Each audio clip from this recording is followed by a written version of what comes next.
This way. Come on. Out here walking the dog. Ruby, how you doing, baby? She's going crazy over deer. A lot of people on lives today, so I don't know how many people we're going to get, but we'll see. Out here walking the dog, the winter wonderland. Come on, dog. Come on. She's freaking out over deer. It's beautiful outside, though. Absolutely beautiful. Hey, everybody. How you doing today? Happy Sunday to you. This is going to be a much abbreviated version of my normal stuff because I just have a couple things I want to cover. But I did want to show you out here how beautiful it is. It snowed about 4 days ago, and it's been cold, so the snow has remained. It's beautiful. That's if you don't know who the dog is, that's Ruby. Ruby, hey, say hi, everybody.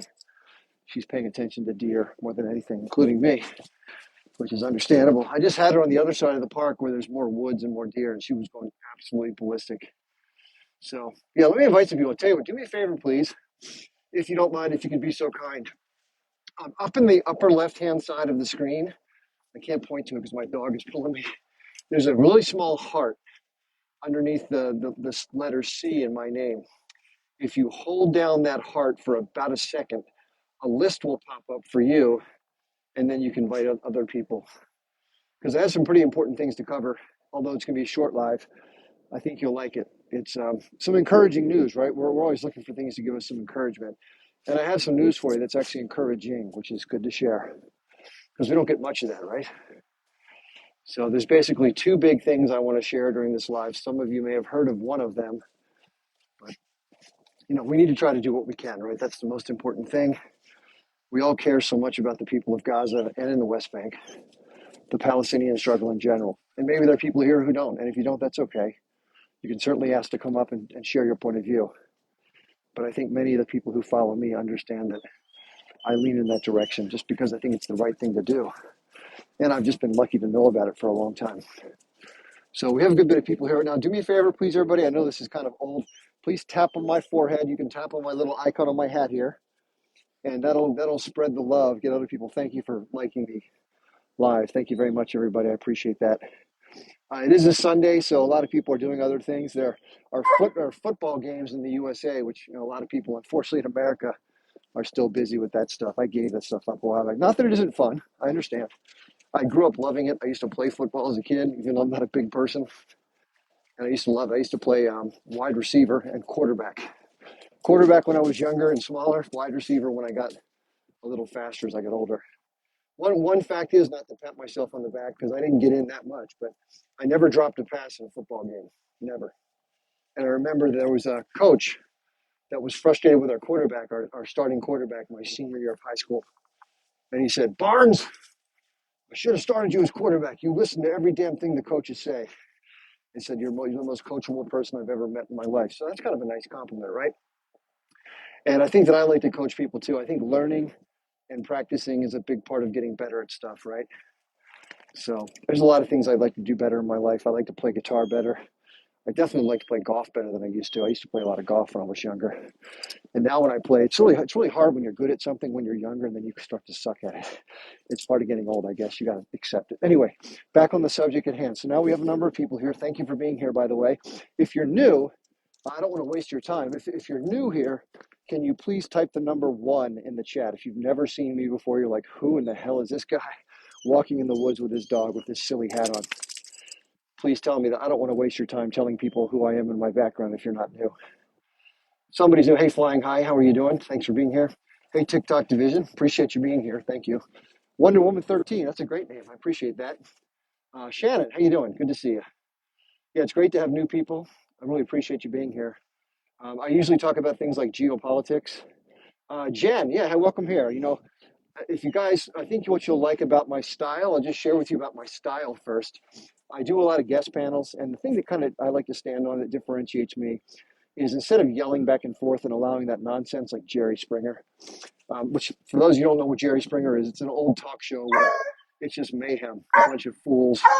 So what I try to do is I try to be respectful and listen to others, even if I totally disagree, which many cases I do. Hey, dog, come on. We're too close to the wood line. Oh, she's got me turned around. Okay, there we go. So, yeah, I try to be respectful. So if you don't know who I am, I'll just tell you my backstory really quickly.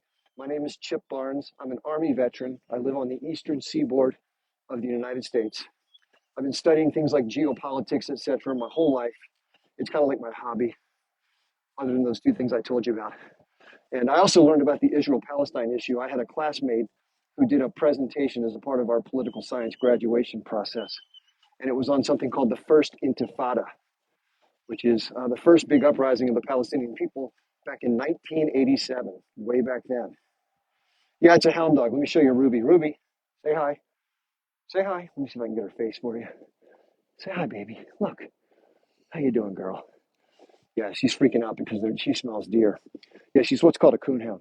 Anyway, so I learned about this issue quite by chance when I was 21 years old, and I'm 56 now. So about 34, 35 years I've been keeping a close eye on it. I'm by no means a scholar or an expert, but I sort of knew more than the average American when it all kicked off on the 7th, luckily.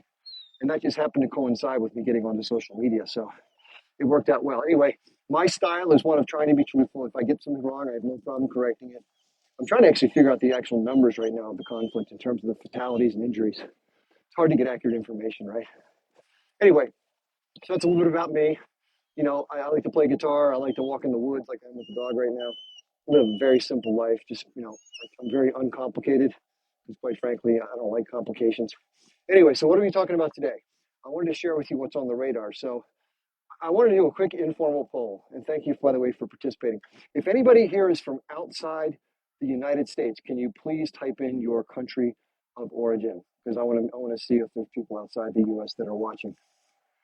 Just give that a second to go through. Hey, good afternoon, Efron. Thank you for supporting me, by the way. I really appreciate it. Oh, John, hey, welcome from Ireland. I hope that you were able to see me pop up. Sometimes I think what's happening on these different apps is, hey, Netherlands, the Dutch. You have to love the Dutch. There's some really good people. I visited Amsterdam maybe 6 times when I used to live in Europe. Another one from the Netherlands. Beautiful. That's where The Hague is, by the way. It's in the country of Holland. Tunisia, Finland, welcome. Canada, just to the north of us. Yeah, France, welcome. Francais. Viva la France. Bolivia, welcome from the country in South America. Qatar, beautiful. Northern Ireland, welcome. I'm glad there's peace between the parties after many, many decades. It's a beautiful thing. And the other thing is, you know, people that are outside the U.S., you may not know this about the English history, but the English brutally occupied and horribly subjugated the Irish people. I mean, horribly, like worse than you can ever imagine, way worse than what we're seeing right now in Israel, Palestine. So thank gosh they got out from under that. That was brutal. Libya, wonderful. New Zealand, welcome. Australia, wow, a lot of people from around the world. I appreciate that. Yeah, there's maybe 20 people from outside the U.S. Well, this is a quick aside. You can maybe ignore this if you're outside the U.S. Wow, South Africa, Malaysia, UK. Wow, awesome. This is great. This is so cool to have an international audience. Well, I have one thing about U.S. politics to discuss. Oh, Serbia, beautiful, and Amsterdam, India. French on Algeria, Houston, Texas. Yeah, some people think that's outside the country. No, I'm kidding. I don't know if you saw yesterday, but the Baltimore Ravens defeated the Houston Texans. So if you're from Houston and that stings, I'm sorry that happened to you. From Africa, which country in Africa? I know some Americans think Africa is a country. It's so funny. It's just unfortunately in America we don't get a whole lot of geography. From London, England. London's a beautiful place. Tyson's Corner, Virginia. Yeah, lots of good shopping down there. Sugarland, Texas. Okay, so let's jump on the train. This is a quick thing about U.S. politics. I'm going to be talking more about this in the coming few days. So this is something that I rarely do, by the way. If you followed me for any period of time, somebody says, go Ravens from Maryland. Yeah, somebody from Missouri. Got to say it properly. It's Missouri, not Missouri, right? That's where the Ozarks are. A lot of beautiful lakes inside of these inward states. Okay, so here's what's going on. Somebody says I'm frozen. Well, that may just be for one person. I hope it's not for everybody. If you are getting a frozen screen, Gozash, sometimes what'll help is if you exit the live and then you come back in, it'll work better. Or sometimes you have to exit TikTok altogether. So yeah, other people are saying they're good to go. So if you aren't getting a good signal, give that a try. Okay, on to the subject at hand. So if you follow me for any period of time, or if you don't know me, I'm very critical of the U.S. political system. And the only reason I'm critical of it is because of the influences that are working on it. Hey, good evening, JJ. So why am I critical of the U.S. political system? Let's face it, money in politics has taken over the last 4 or 5 decades. It just is what it is, right? So where constituents, and I don't even know if it was ever that good, right? But the idea behind the US system is the public votes for what are called Congress people, which include congressmen and women and senators. There's a total of 535. 435, it might be 438 now, I don't know exactly how many, but it's about 535 people in total. There are 100 US senators. Each state in the union, there are 50 states, each state gets 2 senators. So it's equal proportion for senators. For the House of Representatives, it's based on population. So a state like California that has, I don't know, like 40 or 50 million people, it's a huge state, maybe 35 million, I don't know the exact number. They have way more representatives than, let's say, a state like, let's say, Idaho, which has a much smaller population. So what I'm going to talk about today is somebody who's running for Senate in a very important seat. Now, do I believe that one person being elected is going to change the entire system? No, of course not. And I'm not naive to think that, nor should you be. However, anytime we can get somebody in that's good, that's not going to take money from places like APAC and these corporations that are just absolutely garbage, they force people to play the worst games possible. So who am I talking about? I've been following somebody for quite some time. Her name is Diane Sare, Sare. I'll try to bring a picture of her up. Hey, come on, dog, come on. She's whimpering. She turns me around all the time. So why do I talk about Diane Sare and not somebody else, right? There are plenty of third party candidates that are trying to run. Well, one, I think she has a shot, and not many people do. I will tell you this, I agree with Diane in terms of the way I think about things about 95%, which is pretty damn good, right? I'll tell you this, how I met Diane and how I learned of her was through the peace movement. I participated in the peace movement. I was in a war. War is awful. I'm for peace.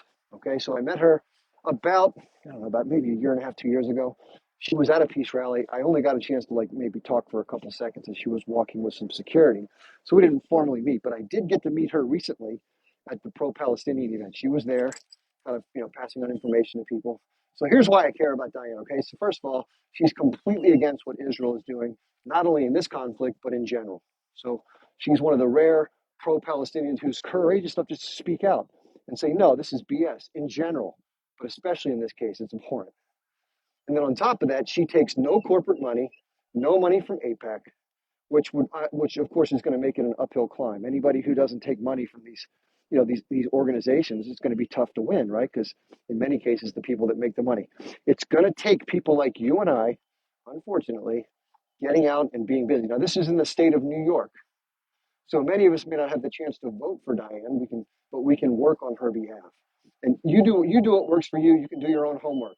I would recommend, if you want to check it out for yourself, go to YouTube and type in her name, Diane Sare, S-A-R-E, and just check for yourself. She's on a number of interviews and other videos.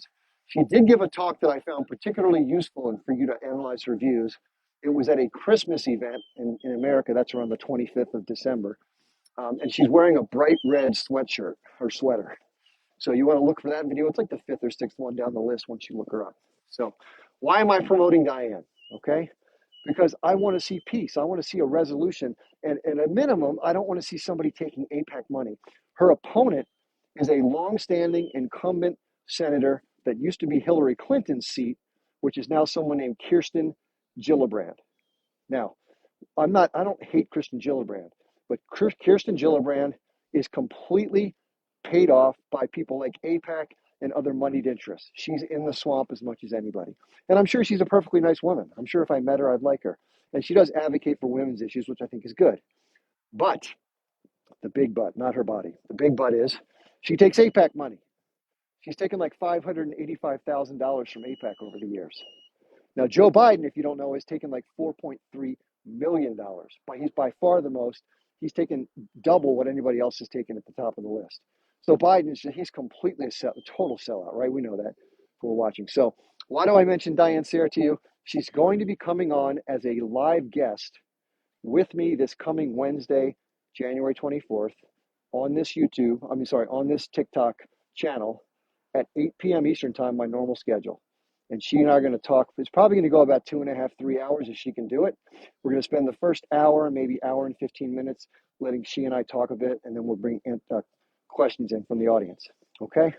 That's how we're going to do it.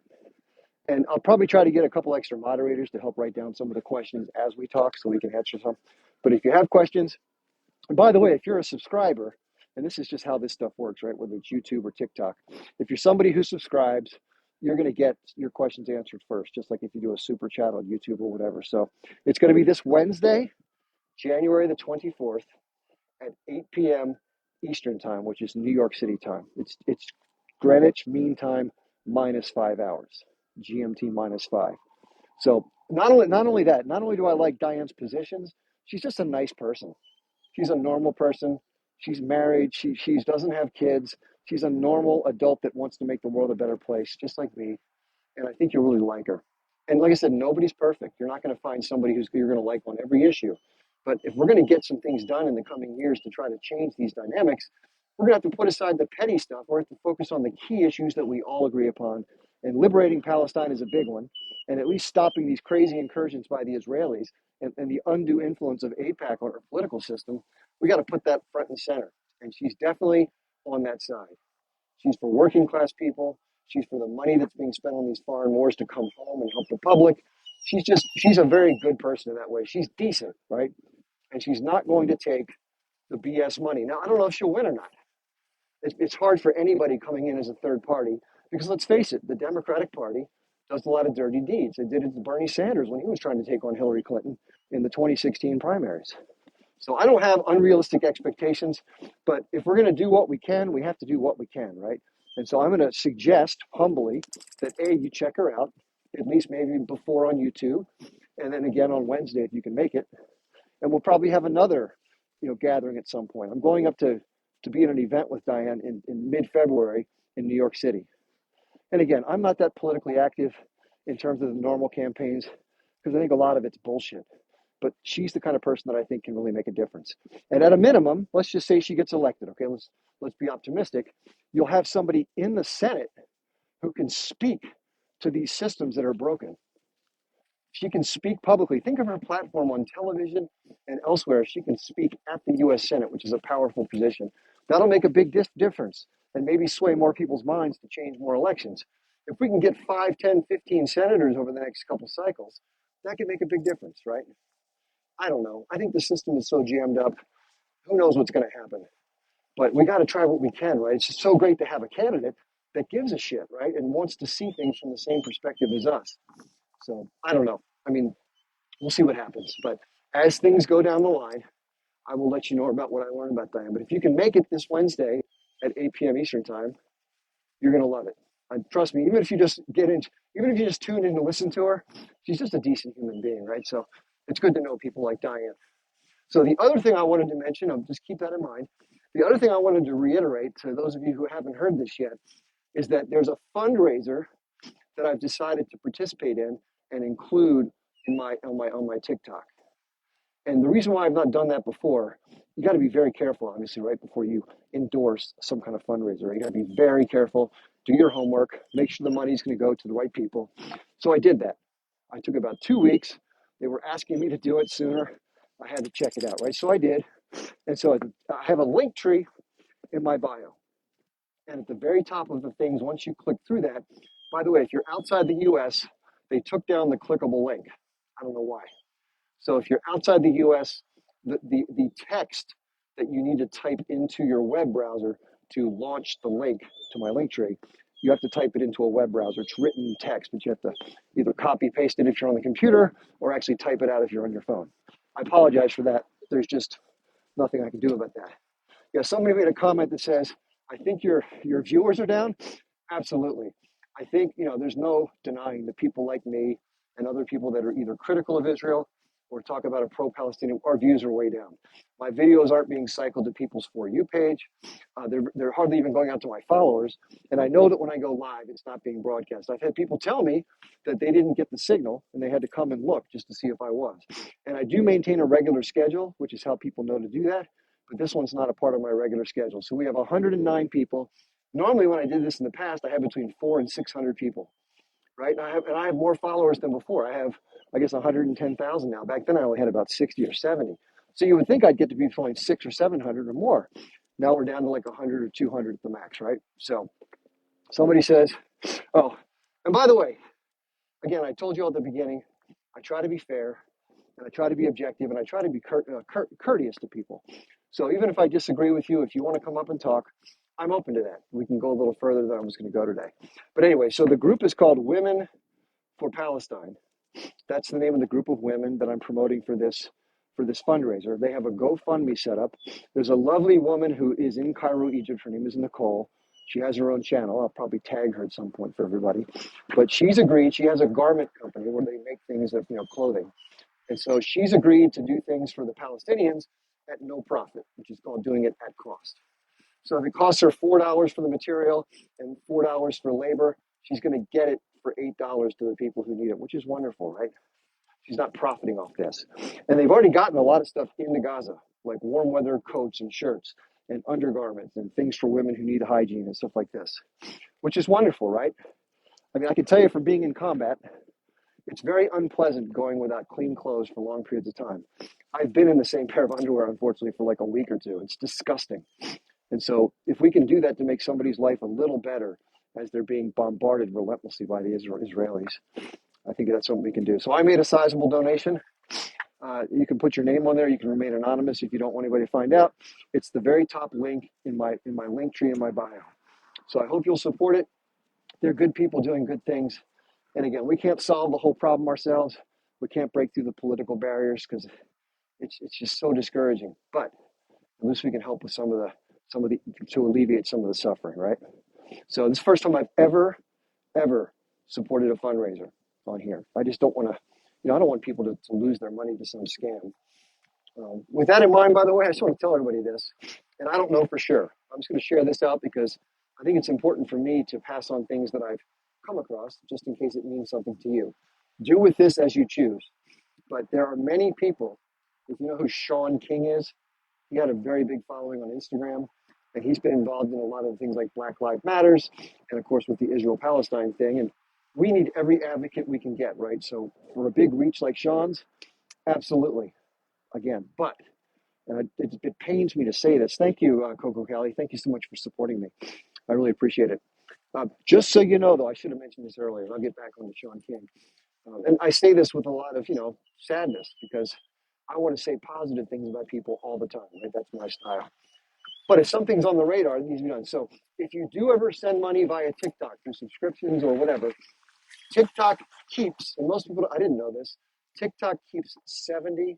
So if you send me $5 or $6, they keep like $3.50, which is a lot, right? So if you do want to donate, that same Linktree link that I mentioned to you towards the bottom are numerous ways to do so. Listen, I'm happy TikTok makes money. Good for them. But I think 70% is a little thick, right? Anyway, it is what it is. So getting back to Sean King, unfortunately, there have been a lot of allegations from a lot of different people over the years. And it may not even be on purpose, but I think that Sean has raised a lot of money, like $6 or $7 million by using his platform to start things like GoFundMe's. And unfortunately, just like Fiona Ryan has had these allegations, not everybody who has donated or all the fundraisers he's done has made it to where it's supposed to go according to others. So I only share that if Sean does come across with a fundraiser, just do your own research and maybe, do your own due diligence. That's all I want to say. It could be that what he's doing now is perfectly legit. I have no evidence to suggest otherwise, but I think it's important for people like me to share what I've learned just because you never know, right? Fair enough. Enough said. 1x1 to be Linktree. I'm not sure what that means. But I really appreciate any money you can donate. Just for me personally, if you want to know, I'm doing this full time now with no pay or very little pay. I've had like $300 a month for the last month and a half, and my expenses are like 6 or 7, actually 9. Let me think, 8 or 9 times that. So obviously, I got to figure out a way to make some more money. So I'm working on that. Anyway, I want to thank everybody for being here. I know this was very short, but I want to talk about Diane Sare, the senatorial candidate for the state of New York. The election is not until November of 2024. It's the first Tuesday in November. So we have some time to build community. And if we can get somebody like Diane elected, we can create a movement around people like her and show that it's possible. It's all about getting inertia. So I hope we can do that. And then as far as the fundraiser, there's a GoFundMe link at the very top of my link tree, which is called Women for Palestine. and it's a donation for clothing for people during the winter months to be, to suffer less. And by the way, I don't know if you've seen the videos.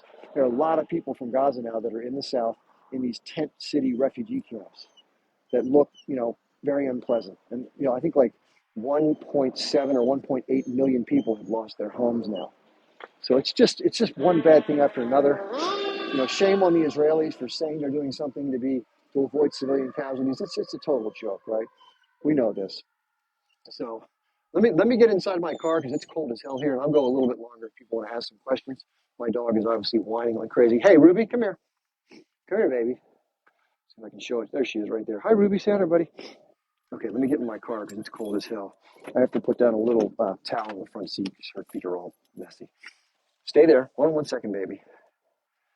Okay, just 1 sec. This is the standard routine with Ruby. Okay, Ruby, you have to go up, up, up, up, up, up. Come on, up, up, up, up, up, up. Good girl. There she goes. Okay.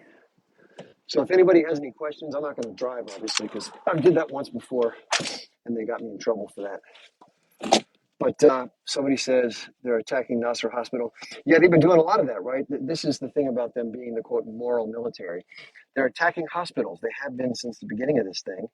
And they claim, of course, that the H group is embedding themselves in there. That's what they tell their public. And after speaking to, I can't tell you how many people from the pro-Zionist side, both outside in what they call the diaspora and inside Israel, it's the same conversation. It's always the H group's fault.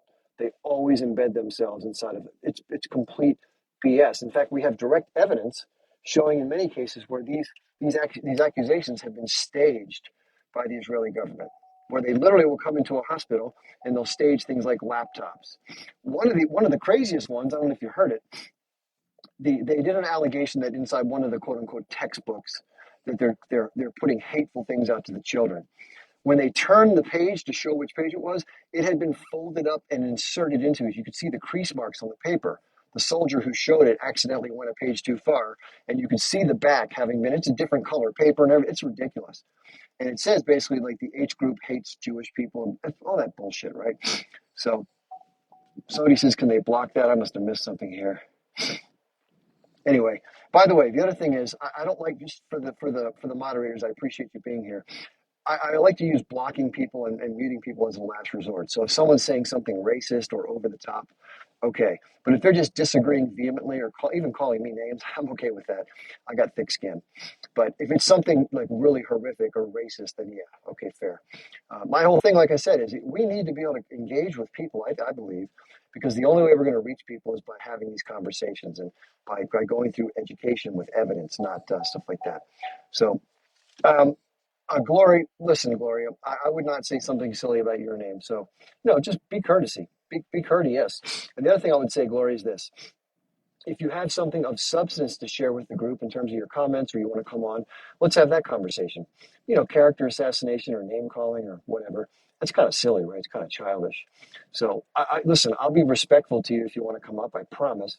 I won't cut you off. I won't be mean to you because I think it's important for people to be able to share their point of view. I learn more by listening than I do by talking through somebody, right? So, thoughts on mud slimes grabbing Jewish land? I'm not sure what you mean by that. Gloria, listen, I've asked you nicely twice now, so one more time and I'm going to have to let you go. I don't want to do that, by the way. And maybe I'll just mute you so you don't, but listen, my name's Chip Barnes, okay? That's it, no other name. So, Gloria Hole, if that's really your name, please be respectful, okay? That's the second or third time I've asked. So, fair enough. Let's let Gloria stick around. Hopefully, she'll be respectful.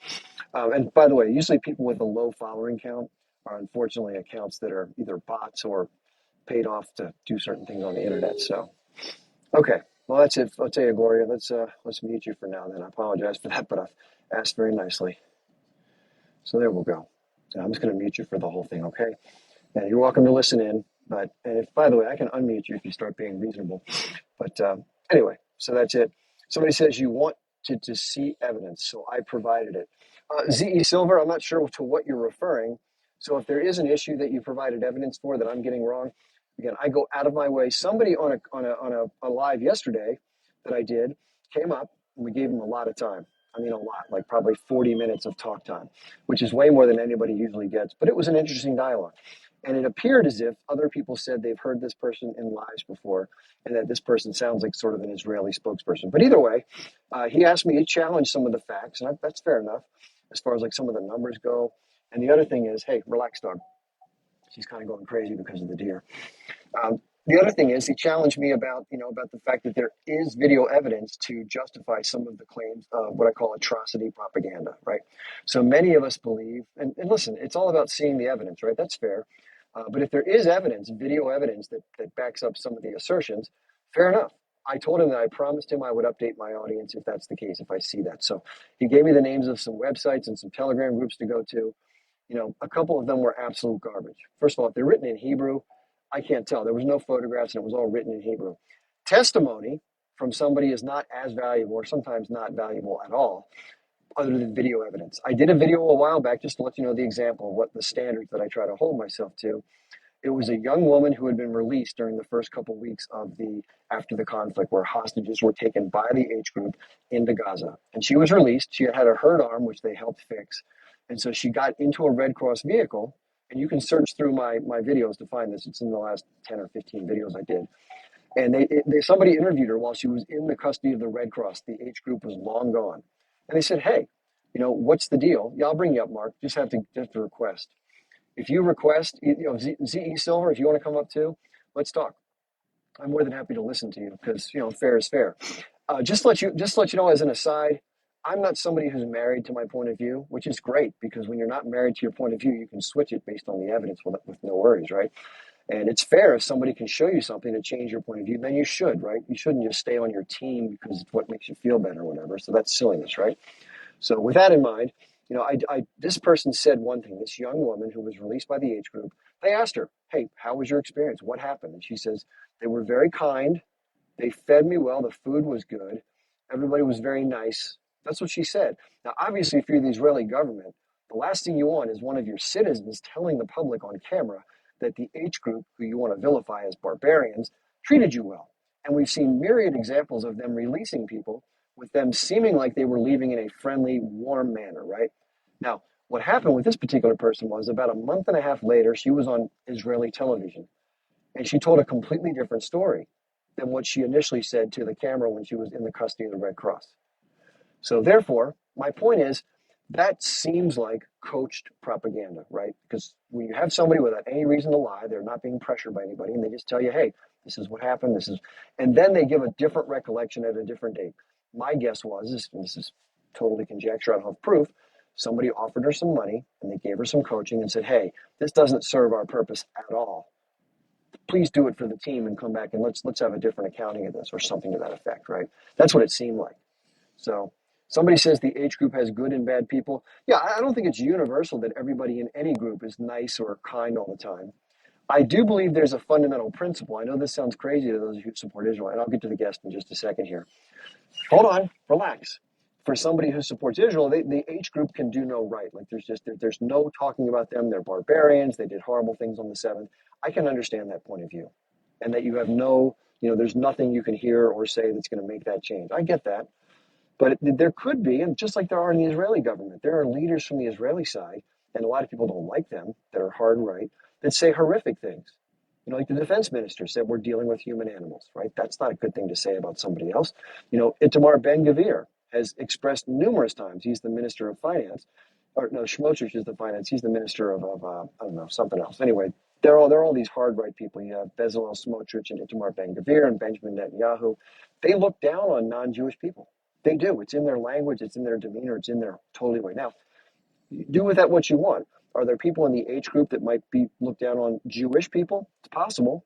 I mean, some of the charter in 1988 said similar language, which I reject and call out. But they didn't revise their charter, just so you know. And a lot of people don't know that. And they excluded the language that was horrific in the first charter. Okay?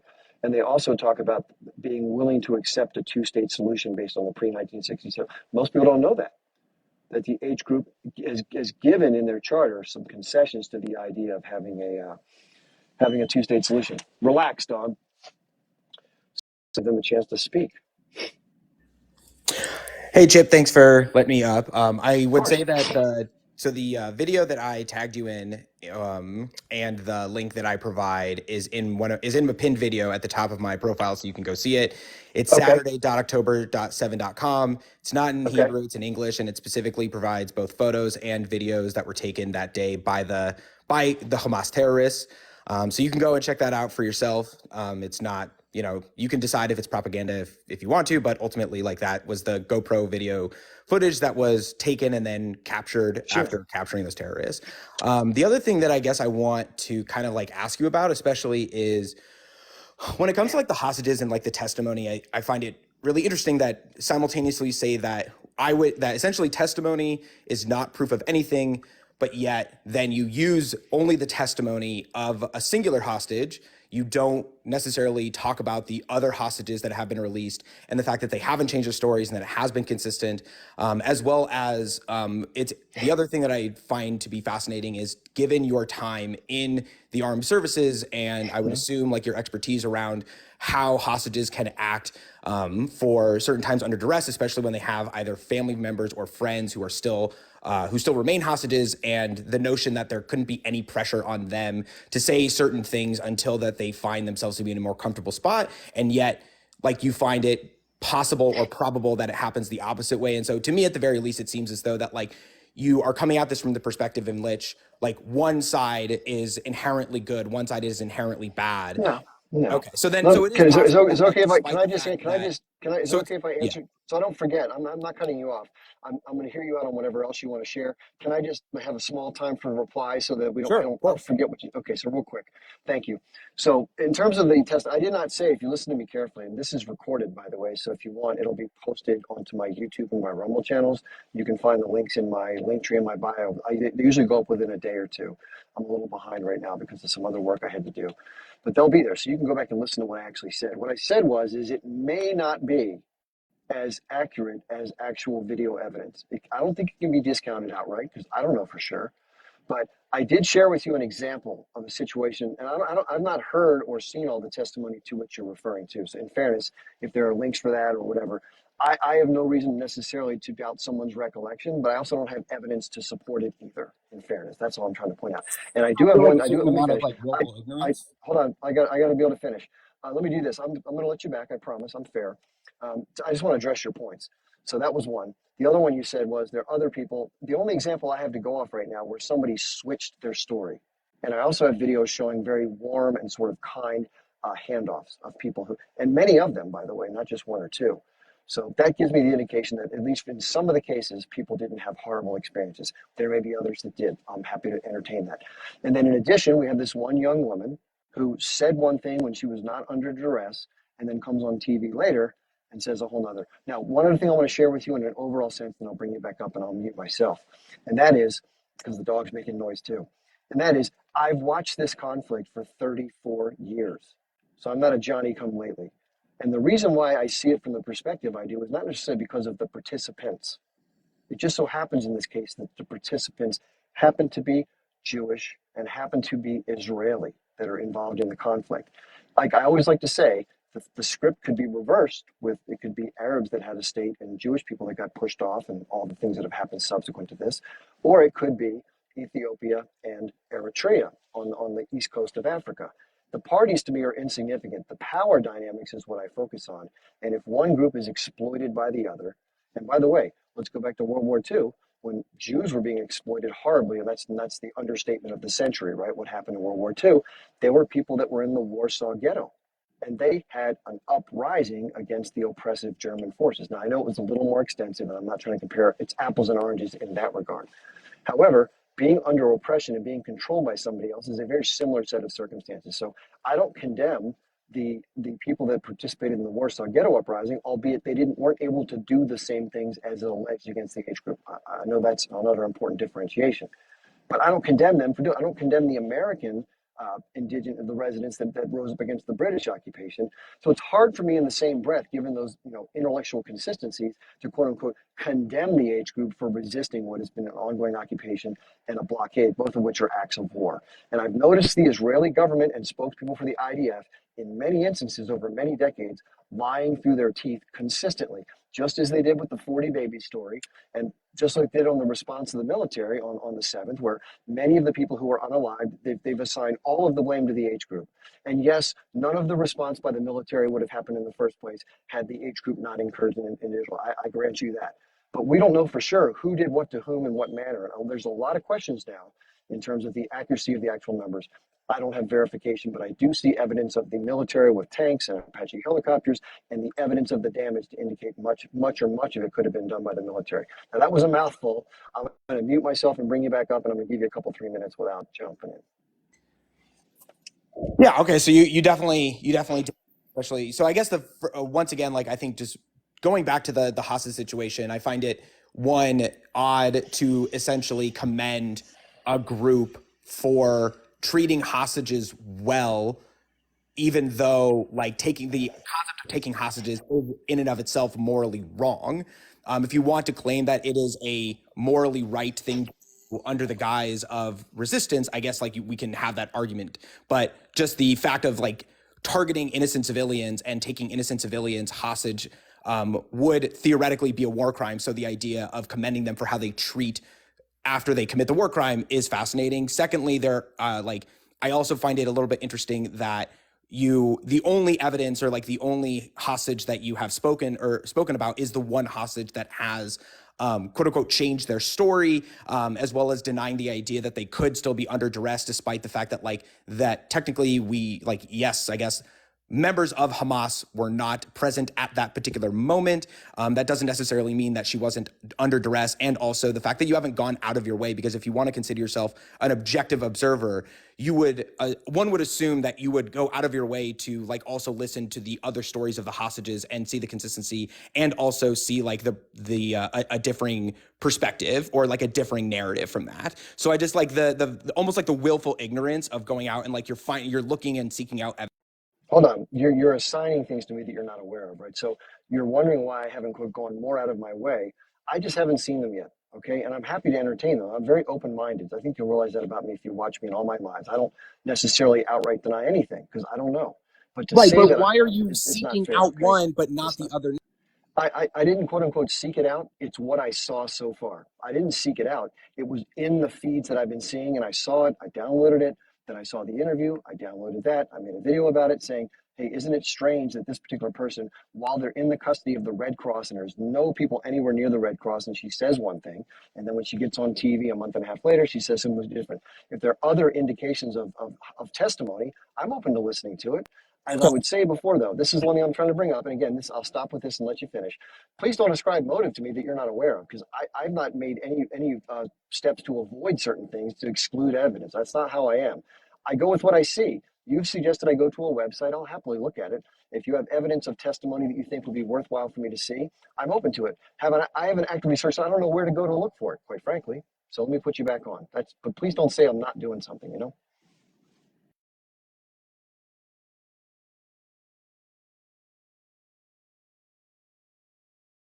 So it's pretty easy to find it if you want to find it, and that's I think why. And I wasn't necessarily assigning things. To me it seems as though that I'm merely calling out the hypocrisy of trying to state yourself or position yourself as an objective observer over the last 3 decades, and yet you don't seem to know where to go to find differing sources or differing opinions or different perspectives, because they're so easily and readily available.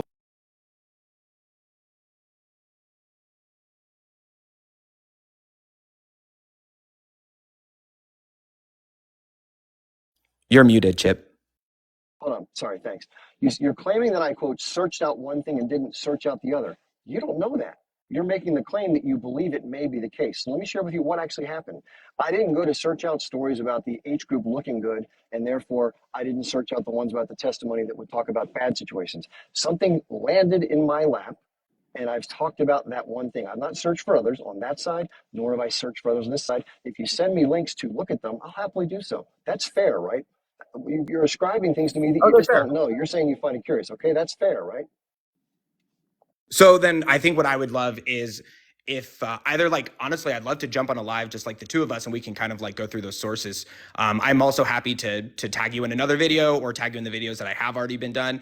The other thing I guess I also want to address, because you talked a lot about like the justification of resisting and the power dynamics, and once again, like I think it's just I totally agree that like when you zoom in specifically into the Israel-Palestinian conflict, you do see a power dynamic in which Jews and Israelis have the power over Palestinians. However, nothing happens in a vacuum in geopolitical forces, and you seem like a very intelligent and very well educated person on like geopolitics and foreign policy. And so like when you zoom out and we see like what's going on in the general region and also frankly in the world when it comes to like the axis, the new age axis, we can see that Israel does not have the power dynamic in relation to, for instance, Iran or to Hezbollah. Hezbollah and Israel are essentially on the same level. We also know that Iran is connected to Russia. And so from that basic perspective, like when you look out and how Israel acts, it doesn't act just in the concept of what is their security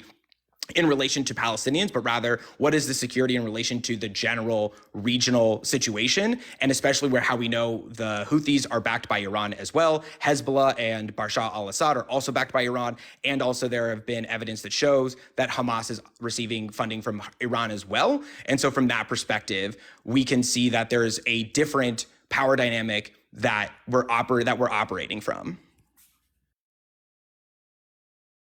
Mute myself. I don't deny that those are reasonable points to make as far as the dynamics of who's backing whom. I would push back a little bit on what you said in this regard, okay? If you look at the most important power dynamic that is the biggest influence over the geopolitical circumstances, you have the world's largest military, one of the world's largest economies, and one of the most supportive governments in the history of mankind that says there's no space between the American position and the Israeli position. They're allies for life, an unbreakable bond, all this language is used. Nancy Pelosi said, if the entire Capitol crumbled to the ground, the one thing that wouldn't change is our support for Israel. That's a pretty dramatic statement, right? So that number one dynamic overshadows, in my opinion, and geopolitically speaking, the power struggle that you talked about, the power structure of Iran's influence, as well as them having a relationship with Russia and potentially China if this thing exploded. I can't disagree with that. I can't disagree with the fact that arms and support comes to the Houthis as well as to Hezbollah, which is even more so in recent decades. However, the U.S. and Iran are using proxies to achieve their goals. The U.S. is using Israel as a bulkhead for the Middle East, let's face it, and they're sort of like the local police force that has more power than the others to sort of keep things in order. And they're working towards other alliances with people like Saudi Arabia and the UAE, et cetera, right? And they also have sort of better relations with Egypt than they did a long time ago. So I commend Israel. They've done a good job of trying to be conciliatory and work things out. I would also fault the Arab leadership for being too conciliatory given what's happened to the Palestinians over the decades. But to say somehow that the other power dynamics that you referred to have the ability to influence this to the extent that will overshadow the U.S. presence, I think that's an obtuse statement that's incorrect. That's just my take on it. Yeah. Oh, sorry about that. So basically, like the reason I would disagree is because at the end of the day, like while yes, the U.S. obviously, and Israel have an incredibly strong alliance, and the U.S. like has now involved itself like with its military, it has only done so from a direct perspective over just the last few weeks as the Houthis have disrupted global commerce by attacking commercial ships. And so, I mean, if you really think about it, for the first 2.5 months or so, really, if the Houthis had not gotten themselves involved, like the United States of American government would not have gotten directly involved militarily wise. And so, because at the end of the day, like they don't want this to turn into a, crazy, regional, massive regional war. They don't want escalation either. But when we think about how, like, essentially who is acting first, right? And the answer is when we look at Iran and how they are not only destabilizing the region through funding Hamas, and through Hezbollah, but also like as we can tell through their actions in Syria, right? Their actions, and frankly, the Houthis have nothing to do with Israel in the context of the actual proxy war between Iran and Saudi Arabia in Yemen. That has been going on since 2015, and one of the worst humanitarian crises in Yemen is a direct result of Iran funding the Houthi rebels, Ansar Allah, in order to destabilize Yemen and create a position for them on the Arabian Peninsula. And so from that perspective, like, yes, I do understand that like the United States is the 500-pound gorilla, but like we cannot disregard Iran's influence and also Iran's decisions to spread their own influence outside of the U.S.-Israel alliance. those are arguments that one can make, and I can see that point of view. The point of view I'm trying to come back with is, first of all, the U.S. is the king of using other nations and discarding their people and causing havoc to their benefit. Let's face it, Israel is, or at least Iran is the 15th down the line in terms of their ability to do that. The U.S. has been doing this for 150 years, but more recently with its three-letter agencies and stuff around the world, Ukraine being the best example among them. The U.S. has used Ukraine and probably unalived more than 550 to 600,000 people towards its geopolitical aims and allowed a co-opted set of leadership to do their bidding, which is disgusting, right? Nowhere near those types of numbers have happened with respect to the Houthis. Maybe some of the civilians have suffered. I don't disagree with that. However, let's talk about what's happening with Israel right now. We have to keep our eye on the ball here, right? Those other issues are tangential to this, and I agree. It could blow up, and then there may be more intense influence by the Iranians. And we're seeing the Houthis have not unalived a single person. Let's be clear. Yes, has it been tedious? And yes, is it a disruption? And yes, are they getting into a conflict as far as the Brits and the Americans firing back? Yeah, that's all happening. But it's tangential, in my opinion, to the big problem, which is this huge imbalance. It's the crux of this, and let's be honest, okay? None of this would be happening. There would be no H group in the first place if there was nothing to resist against, right? The American patriots would not have existed. They wouldn't have challenged British leadership if they were getting a fair shake and had their own deal, but they weren't. Same thing in Palestine. You can argue that God gave the land to somebody else. Anybody can make that argument that some divine situation gives them the right to it. But like I said, if the script was flipped and it was an Arab nation that was granted territory by the British through some backdoor deal, and a lot of Jewish people had to leave, I would condemn the Arab group for influencing the situation to the extent they did and the harm it caused others. I wouldn't condemn the Jewish resistance, even if they used abhorrent tactics like cafes and buses, and even what happened on the 7th, because I understand it within its broader context. I wouldn't be happy with the tactics because I'm not for civilians being harmed. But in the same breath, this will never end. And you can make the justification from the Israeli point of view that they hit us, therefore we're going to do what we have to do to be safe. Any objective observer, forget about the fact that I have a history studying this. People with their own two eyes. This is why the whole world is pushing back against Israel. While their point of view, for the most part, it's been shattered. They no longer have the moral high ground ever again. They never will. This is the sad part. I'm not even for this happening to Israel. They're shooting themselves in the foot by what they're doing, in my opinion. And here's why. People are watching tens of thousands of innocent civilians. You can make the argument that the H group is forcing them to stay. I think most people think that's bullshit. There have been independent investigations done by human rights groups that have found that there's no evidence to support the idea that the H group A embeds itself in most civilian structure, including homes, hospitals, etc., mosques, whatever it may be, and the existence of tunnels and materials under these structures to justify their destruction. However, the same question could come up if you have a hostage in a bank. The police don't bomb the building to unalive the gunmen and kill 65 employees in a building to unalive 3 people. But the Israeli government consistently makes that claim and judged to justify its action according to that principle. And you add in their Hannibal directive recently, which is the new right-wing way of doing stuff. The whole purpose behind the mission, at least was spoken in public, was to go get hostages. You may disagree and call it a war crime, but one can make the argument that most of the prisoners in Israel are not prisoners, they're hostages, because most of them are held under administrative detention. They're not convicted of a crime. Just like the myriad people down in Guantanamo Bay, they're claimed to be A, but they're really not. There's nothing to say they're actually criminals. They were handed over by, just like what Israel does. They grab people because they may have known somebody. I'm almost done. I'm almost done. I promise I won't interrupt you. So a lot of people view it differently than the Israelis do. They think that everybody who's in prison, being horribly mistreated, by the way, they're not being treated well at all, that they're quote unquote bad guys, so they deserve to be locked up. Most Palestinians understand that that's horseshit, that most people being held by the Israeli government did nothing wrong, or they threw a rocket at an armored vehicle. That's it. Or they held a Palestinian flag in the wrong place and they get detained, they get arrested, they get held. And look, I don't know if you've seen these photographs. Jackson Hinkle did a video about this, also did a tweet about this. There's a before and after picture of just one Palestinian prisoner who was fine when he went into Israeli custody, and 90 days later when he was released, looked like he'd been through Auschwitz or Dachau or any of the camps, which is horrific. I don't want it happening to anybody. Somebody who was Jewish in World War II or somebody who's Palestinian in 2023, 24. Okay? So to say that their taking of hostages was outrageous and illegal and a war crime, what about what Israel does? I mean, can you apply 2 different standards and not think from both points of view? You say that I'm doing that.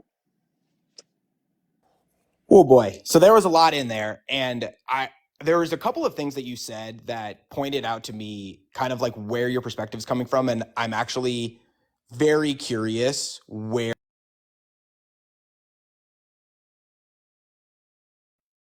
Sorry, you were muted. And so basically, Yeah, sorry.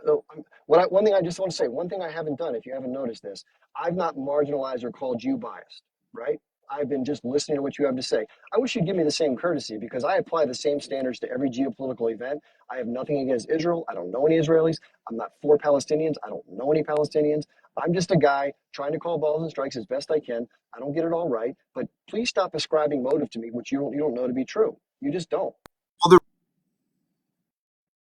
the reason that I'm just skeptical is because when you quote somebody like Jackson Hinkle, who has been shown, who has like to essentially be a Russian propagandist, and for and the fact that you essentially blamed the US for like what is going on in Ukraine as opposed to Russia, who has been very much the aggressor in that situation, it shows to me essentially just like not that you're biased, but just that like what perspective you're coming from, and that like if you want to be objectively, Russia is the aggressor in the Ukrainian, like in the invasion of Ukraine, right? They've been doing it for over a decade now.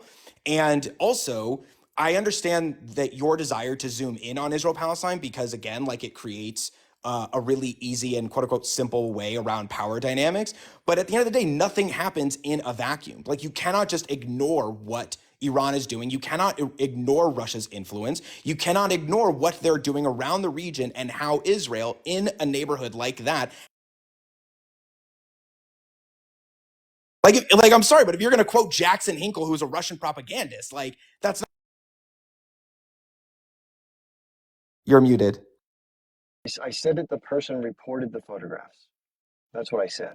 I didn't say I'm in favor of Jackson Hinkle. I'm saying that he was one of the people who showed them. I actually saw them through another source as well. He's just a better known name to people. And regarding Ukraine, we can have a great conversation about that. Most people, unfortunately, again, I'm somebody who does a tremendous amount of reading and research, just kind of how I'm wired. And the more I learned about that, and I didn't know everything about that issue before I dug deep on it. But the more I did dig deep on it, the more I realized what the Russians were up against in order to make a very difficult decision of how to conduct themselves vis-a-vis what was happening geopolitically, especially driven by the Americans. It was not driven by the Iranians or the Chinese. It was driven by American projection of power with NATO expansion and backing a regime that had very rogue members of their military that were doing extraordinarily harmful things to the indigenous, to the local population in the eastern part of Ukraine, who are vastly different in terms of their cultural norms and the language they speak than those in the West. And there's been a huge fight and a huge harangue. And Viktor Yanukovych, who was by a very slim margin elected into power in 2012, and he was deposed in 2014 by a violent coup that blamed him for a response that he didn't do. It was done by these Azov battalion whack jobs, and he was thrust out of office. And it brought in a pro-American regime that then tried to force its will to further weaponize the troops and further arm them, as it's been doing for a long time. And the Russians they're up against their doorstep. Imagine for a second if a Chinese or Russian military alliance had troops in northern Mexico and could position missiles and was arming them for the past decade and had just deposed the leadership that was a point of a friendly leader that was more friendly to your group. The U.S. wouldn't stand for any of that. They would have since long time ago gone and just wiped it out. So how can you hold the Russians to a different standard regarding their protection of their interests? They have interests as important as the U.S. or more. They're a nuclear armed nation. The U.S. kept encroaching towards their border for decades. You can call them the aggressor, just like you can call the H group the aggressor. But the context that you're referring to is not inclusive of all the realistic factors on which Russia had to make their difficult decision. All right, so I As just far as, want to actually come back to you because yeah, it's interesting because essentially what you're saying is when a country feels as though that their security interests feel threatened, they have a right to take aggressive reaction. Is that or no? That's not what you're saying because you said that Putin felt threatened. Putin felt threatened because there was a non-pro-Western leader in Ukraine, and then there was a violent coup, and what was replaced, they were replaced with a pro-American government, which then, of course, makes Russia more uncomfortable. And because they're more uncomfortable, they have to strengthen their security. Am I wrong? let me share with you a backstory about this you might be aware of. So listen, context has everything to do with it, and time for that matter. Okay, so I think what you're leaning at is the Israelis had the right, therefore, in 1967 to move across the borders preemptively because of what they perceived. Let me tell you how the situations are different. Okay, during the Six-Day War, the supposition of the Israeli point of view was, we're seeing an immediate buildup on the Egyptian side in the Sinai. Therefore, we have the right to preemptively bomb them and the Syrians because they could potentially join in and fight the Jordanians and move up and occupy their idea of Judea and Samaria and the Sinai and the Golan Heights. Right? That was how the war was portrayed. From the Israeli point of view, they still believe it's their territory that was illegally captured in battle. The rest of the world disagrees. Everyone in the world says UN 242 is valid. Go back to your borders. You earned the territory through an offensive war that was illegal. Okay. A lot of people look at the Russian activity that way. I understand the international community's look, but here's the difference, which is driven by American policy, by the way.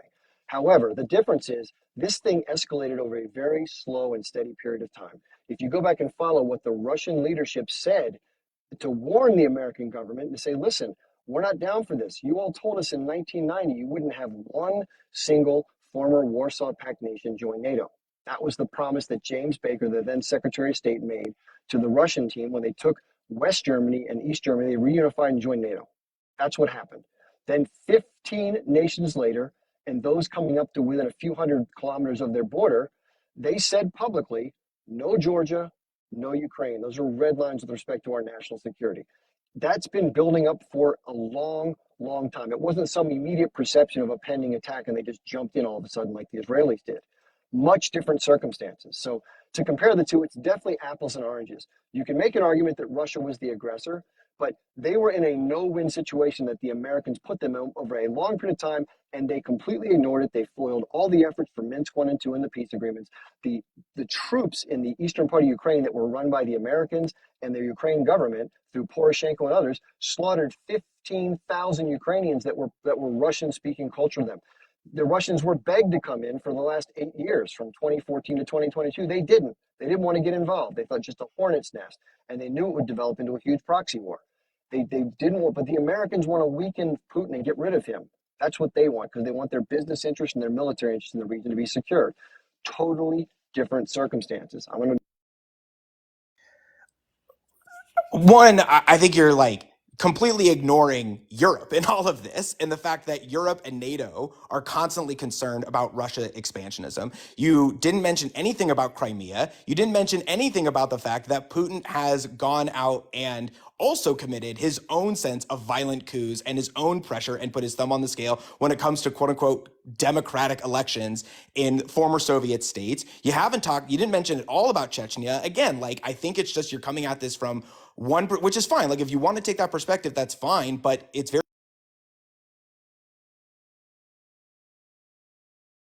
again, I don't care about the circumstances of how.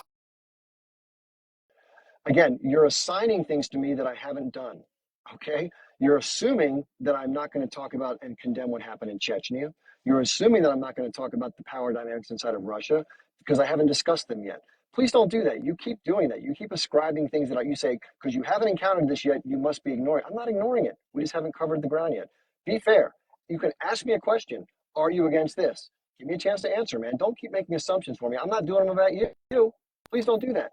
Fine. But like, I think that you're creating context, different contexts in order to serve the purpose. When it comes down to what is justification for how you take actions according to your own security purposes, you're essentially saying that Russia is justified in being an aggressor in order to secure its borders and secure its sovereignty. But Israel does not have a similar right for some reason. And I guess I'm curious, like, other than just the time horizon, because that's like the overall proposition or the principle of being an aggressor in order to being an aggressor for the sake of self-defense, you have justified for Russia, but you have not justified for Israel.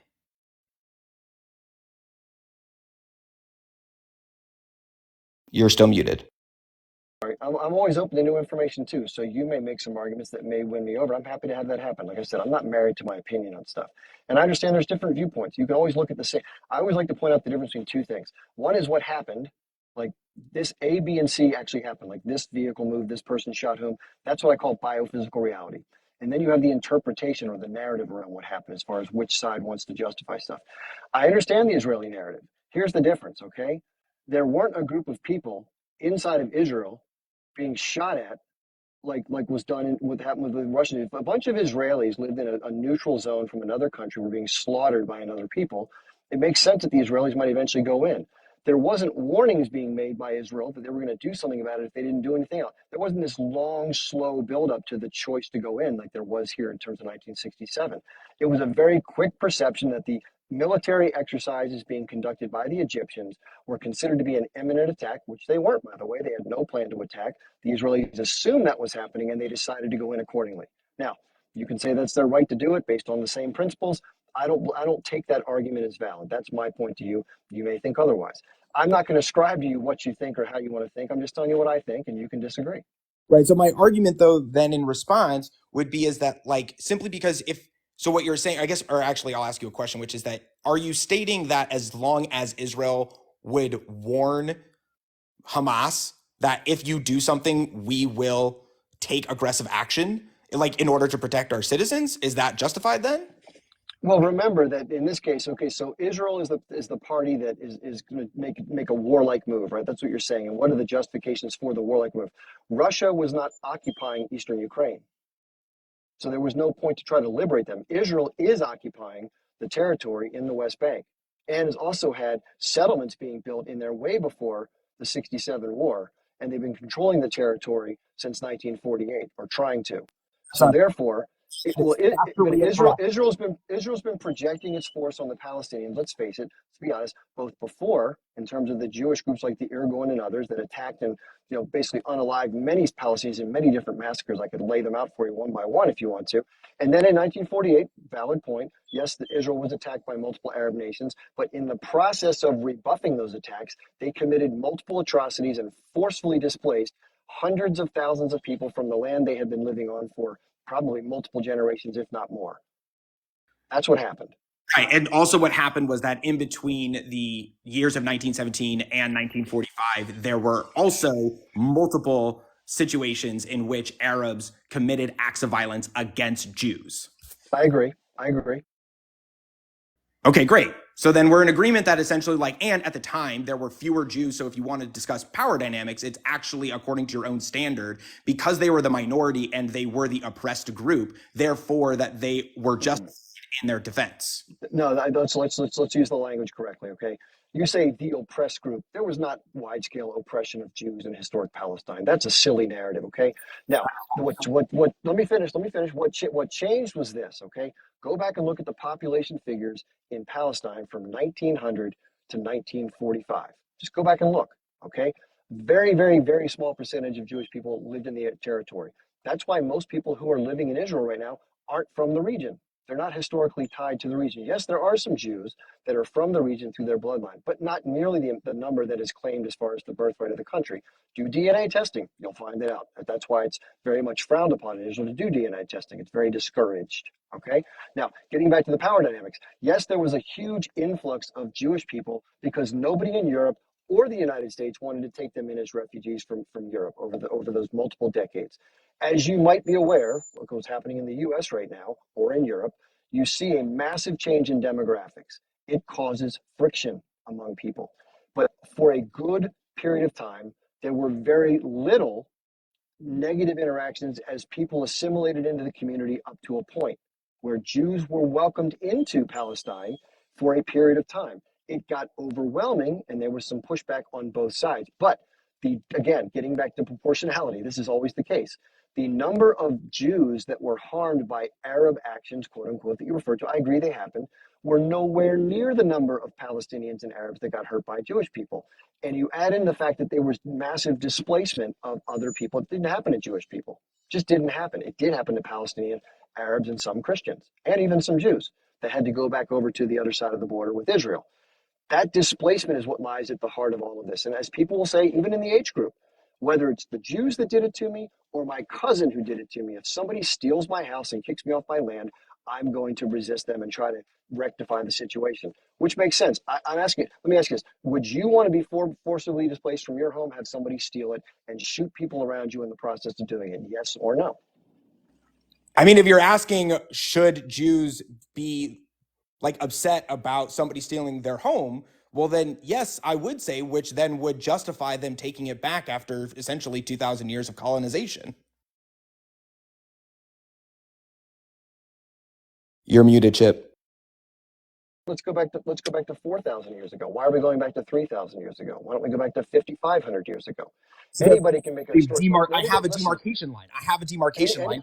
Like, well, I can show you historically, Chip. Like, no, I'm sorry. Hold on. No, I get that argument. I hear that from Ben Shapiro all the time. Let me finish. Let me finish. I'll let you talk. I promise. Just let me get in there.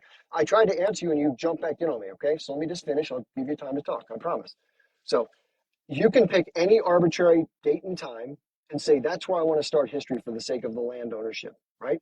So you're picking 3,000 years ago when the kingdom of David was there and the land was granted by God, including the greater Israel that a lot of people believe in. Okay, other people call bullshit on that. I think rightly so. Somebody from the American Indians can come back to my house today, and maybe even yours if you're in the U.S., and say, gimme, right? But just because Jews picked 3,000 years ago as their starting point doesn't mean that the families who lived in historic Palestine with other Jews somehow don't have an equal argument saying 4,000 years ago it was Canaanites that lived there. And they're the direct descendants of those people. So why isn't the land theirs? It's a silly argument on either side. Silly argument. I'll tell you why. We have to go. Hold on. Let me finish. I keep asking you to finish. I've not interrupted you much, a little bit, but not much. Let me just finish. I'll give you the floor. So I think to make the argument that it's yours because other people, quote unquote, colonized it for the last 3,000 years is a bullshit argument. Because let's go back to 1740. Why not 1610? Why not 1525? Like, it's a ridiculous game to play. We know who is living there in recent history and why. And let's go from there in terms of discussing who has done what to whom and how.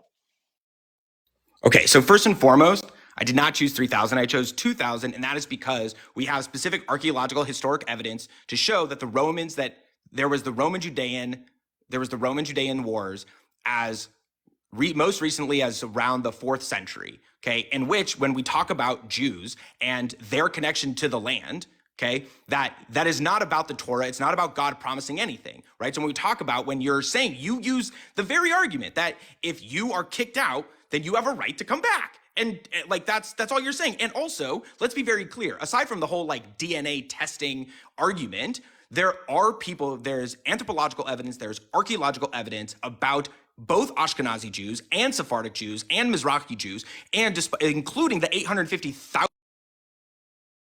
No, don't mute me. You can't say that you're not going to interrupt me. Let me even finish. You didn't even let me finish. You can't. 1,000 Jews, the 800. So now you're really doing this. So now you're really going to do it?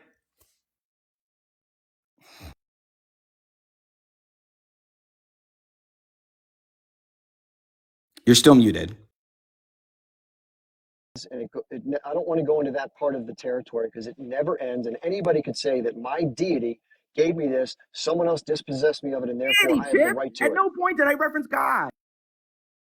Well, let's put it this way. Everybody who says this historical context, let's say that Jews were on the land in 2,000 years ago, whatever number you want to pick. What if somebody else was there before? Why wouldn't they have a claim to the land? And the people before them, and the people before them. It's a silly argument. The point is, in recent history, and if you unmute again, I'm going to have to take you down. I don't want to do it. Let me finish, and I'll let you talk. And I don't want to get into the historical argument. It is a never-ending path going down a rabbit hole. It takes 3 hours to get through. It's not the conversation I want to have here. If you think I'm weak for saying that, think what you want. I want to focus on the modern history, which, by the way, is what most modern historians do. They look at the dynamics from 1900 to present, and they talk about that. Which, by the way, the Balfour Declaration and the end of World War I, when the Ottoman Empire failed and the British were given a mandate, is really the beginning of this historical process that we're talking about. That's where the most changes took place, with the increase in the Jewish population into the region, at the beginning of which were assimilated in with not too much harm back and forth. But as those dynamics changed, there was rubs back and forth, most of which was done by Jews towards Arabs, who were eventually expelled because of the creation of the state of Israel. I'm not going back 3,000 years or 2,000 years or 1,500. I'm staying in present history. If you don't want to go there, go have that conversation with Hebrew Hammer or whoever else you want to talk to. Okay? If you want to talk about the present, I'm happy to talk. If you don't, I'll drop you. How about then, that? You know what? I'll even talk about the future, because ultimately, if essentially what you're saying is that if enough time passes, then it doesn't matter who lives there anymore, then ultimately all you're making the argument for is that if Israel holds onto the land for a long enough period of time in which nobody can actually attest to their own homes or to their place, then ultimately Israel then becomes the rightful owner. I think what I'm trying to say is this: dispossession of land through force is not right. What had happened 500 years ago in my country, 180 years, whatever it was, and in any place. The difference is we can't go back and stop what has happened in the past. I was born when I was born. This is where I was born. It's a different situation. It's happening right now in real time. And people can resist what's happening in real time because of its improper nature and its illegality for international law. We can't go back and talk about, and you could even say, okay, well, then 1948 is justified. The H group changed their charter in 2017, not to acknowledge the state of Israel, but to say they're willing to establish and accept a two-state solution based on the pre-1967 borders, which most people believe is the reasonable outcome of this. Now, how do you deal with the land swaps and the settlements? That's the big question. I don't believe the Israelis are willing to make that compromise because of the 700,000 plus settlers and all the money and time that's been invested in carving up the territory there. And they're just trying to get away with doing it in perpetuity, and they have. You know why? Because they're backed by the largest military and financial force in human history. That's the only reason why this is happening. If that weren't the case, this would have been over a long, long, long time ago. Okay? I'll give you one last comment, and then we got to move on to other people, okay? We've been very patient here. So the last comment that I'll say is I think in general, one of the probably more frustrating aspects of your argumentation is essentially removing agency from Palestinians and from Arabs, as though that they have no all of this and that the only thing to be done is resistance and violence.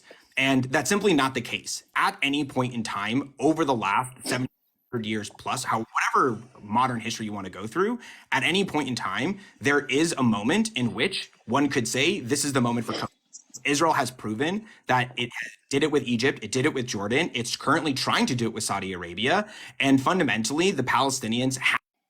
Hold on. You can't, listen, it's a false equivalence. Israel's not occupying Egypt. Israel's not occupying Jordan. Israel's not occupying Saudi Arabia. It's not occupying the UAE.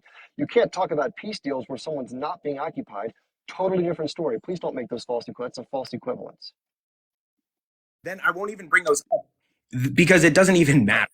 It's ultimately, again, Palestinians have agency. They are not animals. They are human beings who can choose to not exert violence. Because I'll tell you this, there's 2 million Arabs in Israel currently who have all full equal rights as citizens who choose not to be violent, who choose coexistence every single day. And so if you want to come out, Listen, the reason why I've had it with that's your this is decision. hold on. This is why I've had it with this. I'm gonna finish the conversation. Thanks for being here, by the way.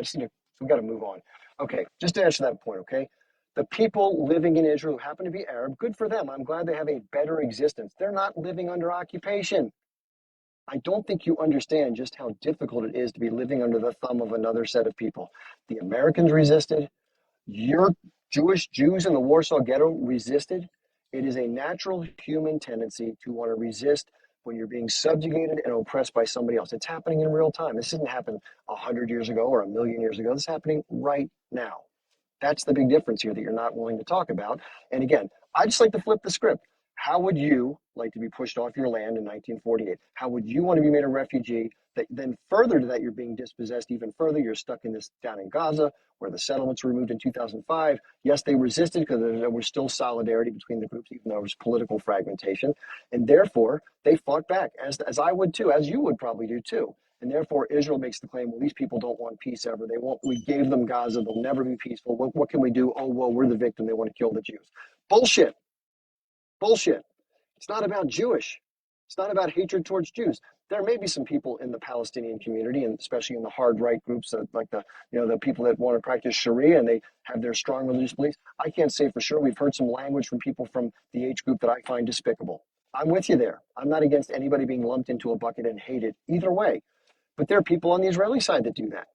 You can't say one without the other. You got to be fair and look at both sides. I try to be fair and balanced. I don't look at Itamar Ben-Gvir and Bezalel Smotrich and Benjamin Netanyahu and others as being different in terms of their ability to be being superior and wanting to hate somebody, which they do, versus somebody in the age group. Doesn't make either acceptable, in my opinion, on top of that. But the difference is between the different countries in the region is, yeah, I'm all for peace. I'm glad for that. Peace, mutual trade, stability, great, I'm for it. But you can't compare someone who's Arab living in Israel, much different system. Yes, it is a democracy in theory, but it's just like the era in the United States. We say black people are equal in the United States. No, they're not.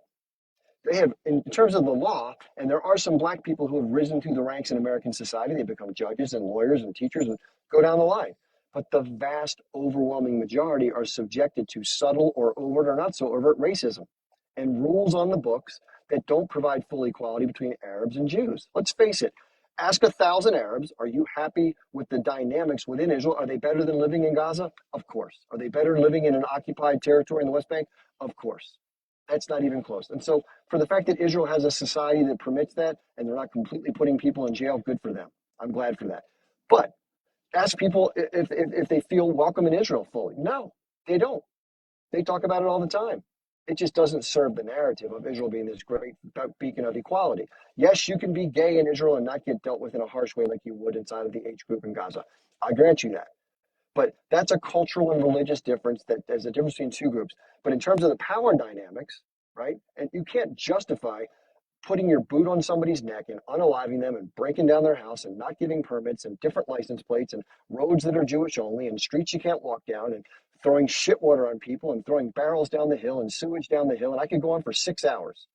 None of that's justified by the fact that somebody who's gay in Israel can walk around freely and carry a pride flag without getting fucked over by somebody else. Got it? The two are completely different animals.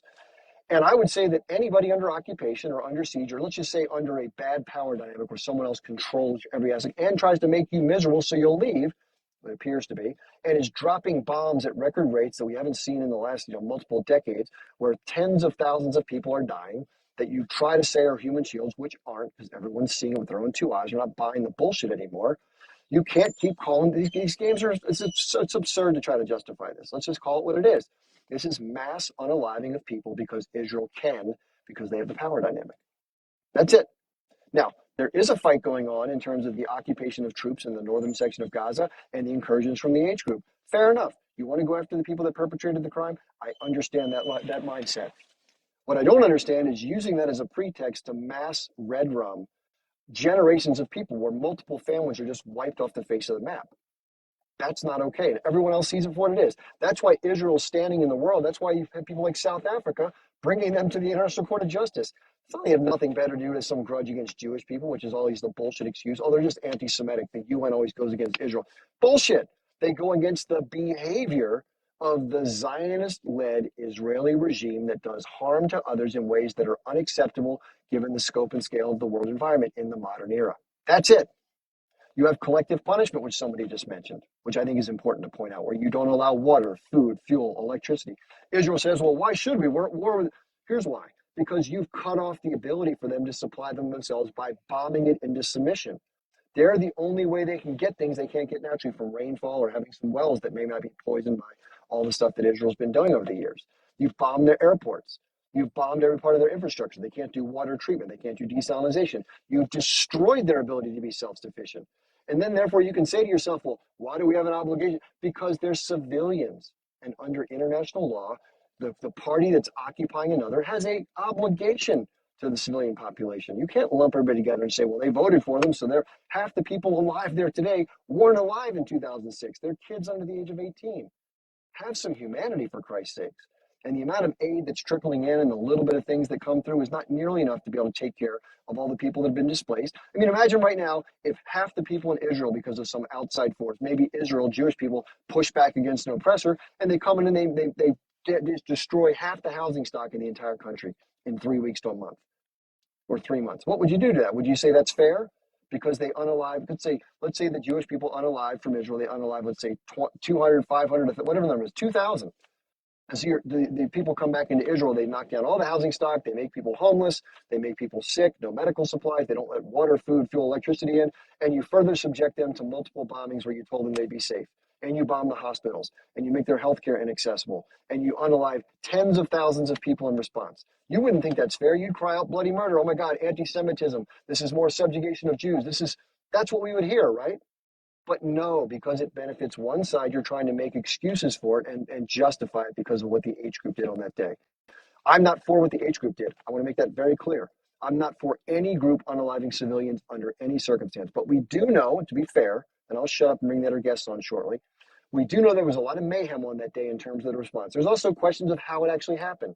How is it that the most well-guarded border in the entire, that hemisphere was slipped through by so many people at once when it was forewarned by others? There's a lot of questions there. But let's just say it was a complete accident, right? It was just total surprise attack. During that day, there are clear atrocities. I saw a dog get shot. I saw people in vehicles get pow-powed. I saw some things actually happen. I also saw a lot of unalive people, but it doesn't show how they were. But you would presume it was done by the H group. Fair enough. But there was also a lot of questions around the vast majority of the people who perished that day of who did what, where, when, and how. People say there's these claims of these atrocities. The first claim was 40 dead babies with their heads off, right? That turned out to be BS. No evidence whatsoever. It was said by one soldier to a reporter who broadcasted it, went viral, and they're like, oops, our bad, right? That's a typical Israeli playbook. It's to obfuscate, to lie, to confuse, to use propaganda, left, right, center, back and forth. I've been watching it for 34 years. It's a tactic used by Israel, a common tactic to lie. So it's like the boy who cried wolf. If somebody lies 27 times in a row, but the 28th they claim, oh, but trust me, I swear to God, this is true. How can you trust somebody like that? You can't. That's our point. That's why I'm so eager to check out the sources that you sent me, because if I see with my own two eyes, you have my word as a gentleman, I will come on here and I will retract everything I said about not trusting those sources. But I'm dubious because I haven't seen those. And by the way, I will happily search stuff out. If you say, Chip, look up this, I'll happily look it up for you. I'm not trying to avoid the truth. If it is true, I'll tell it. I'm willing to change. I don't need to be right. I could give a fuck, quite frankly. Sorry for the bad language. I want to get it right. But the point of view, there's all these justifications for all this mass unaliving.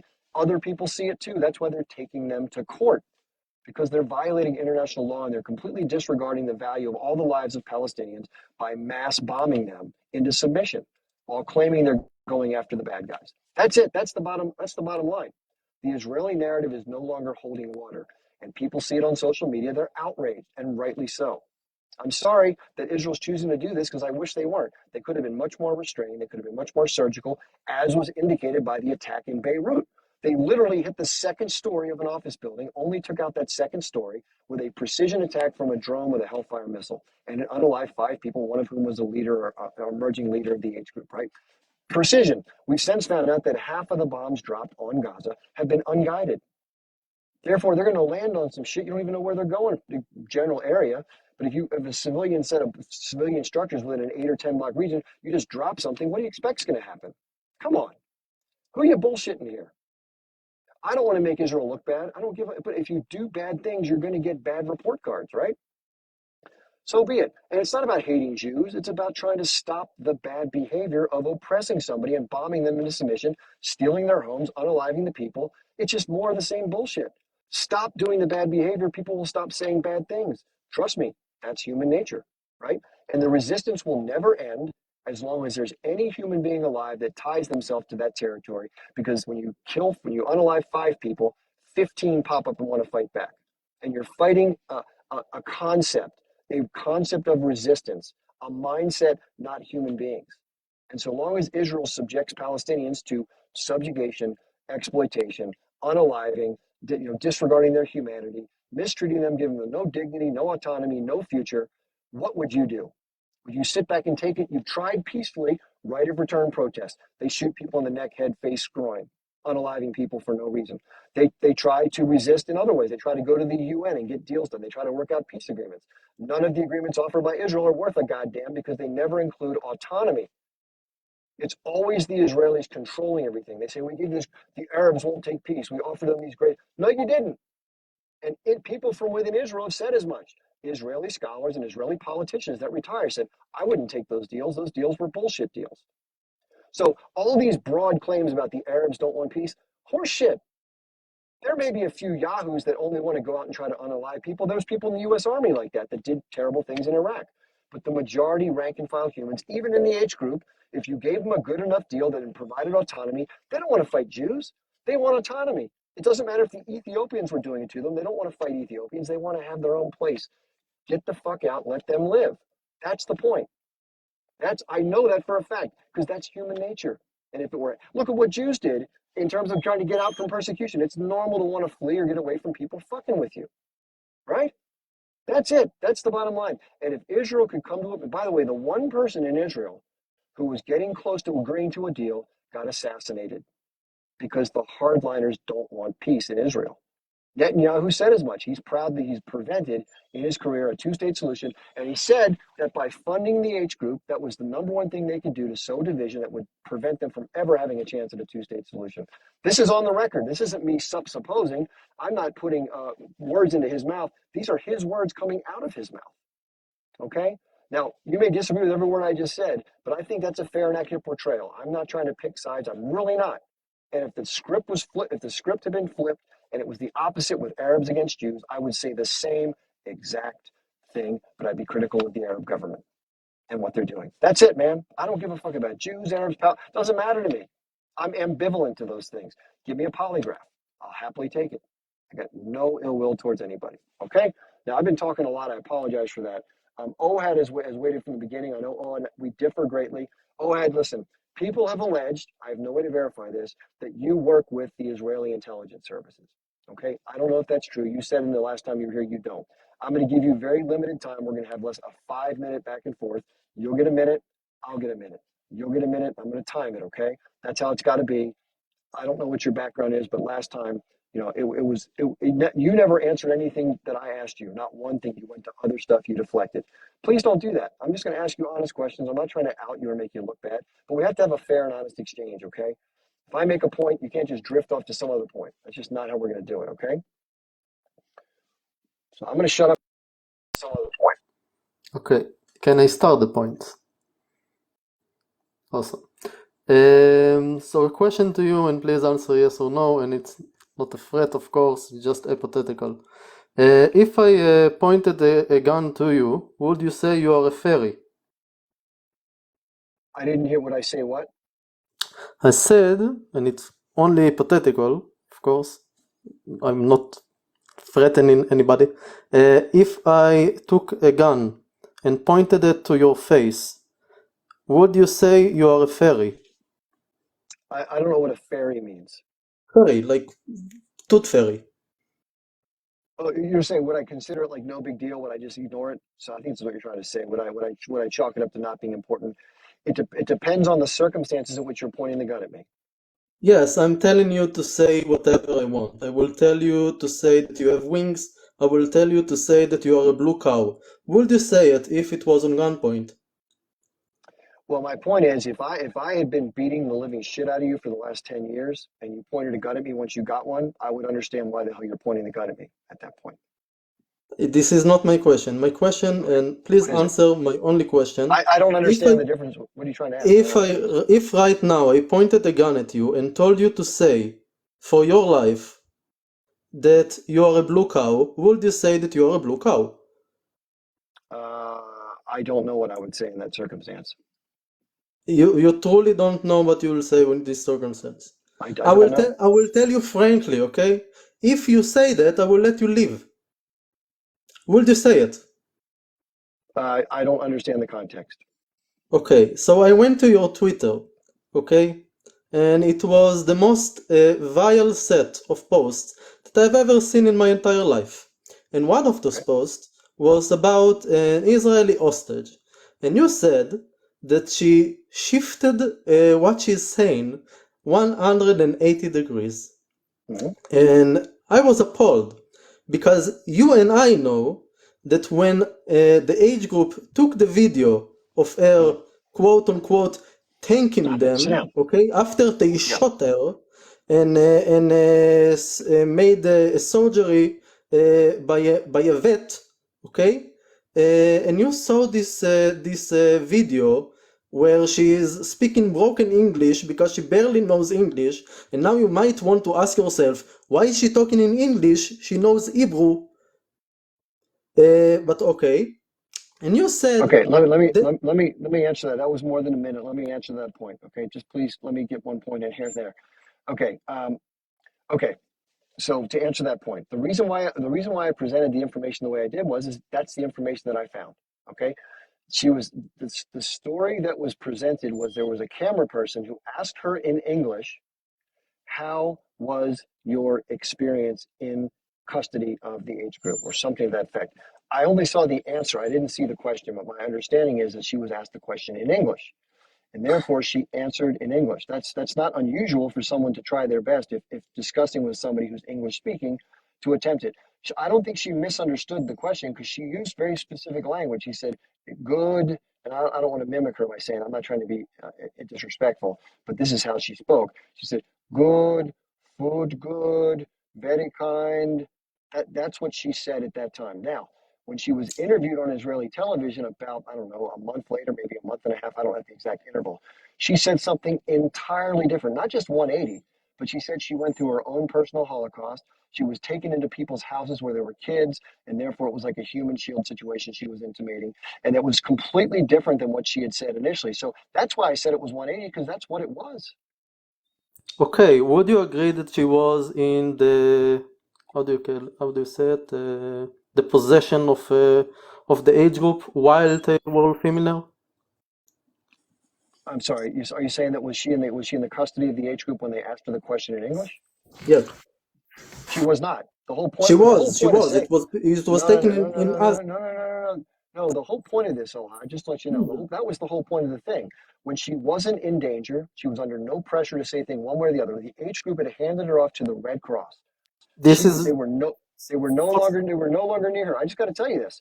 This is what I understood. If you have proof to the contrary, if you have somebody from the age group, hold on, let me finish, please.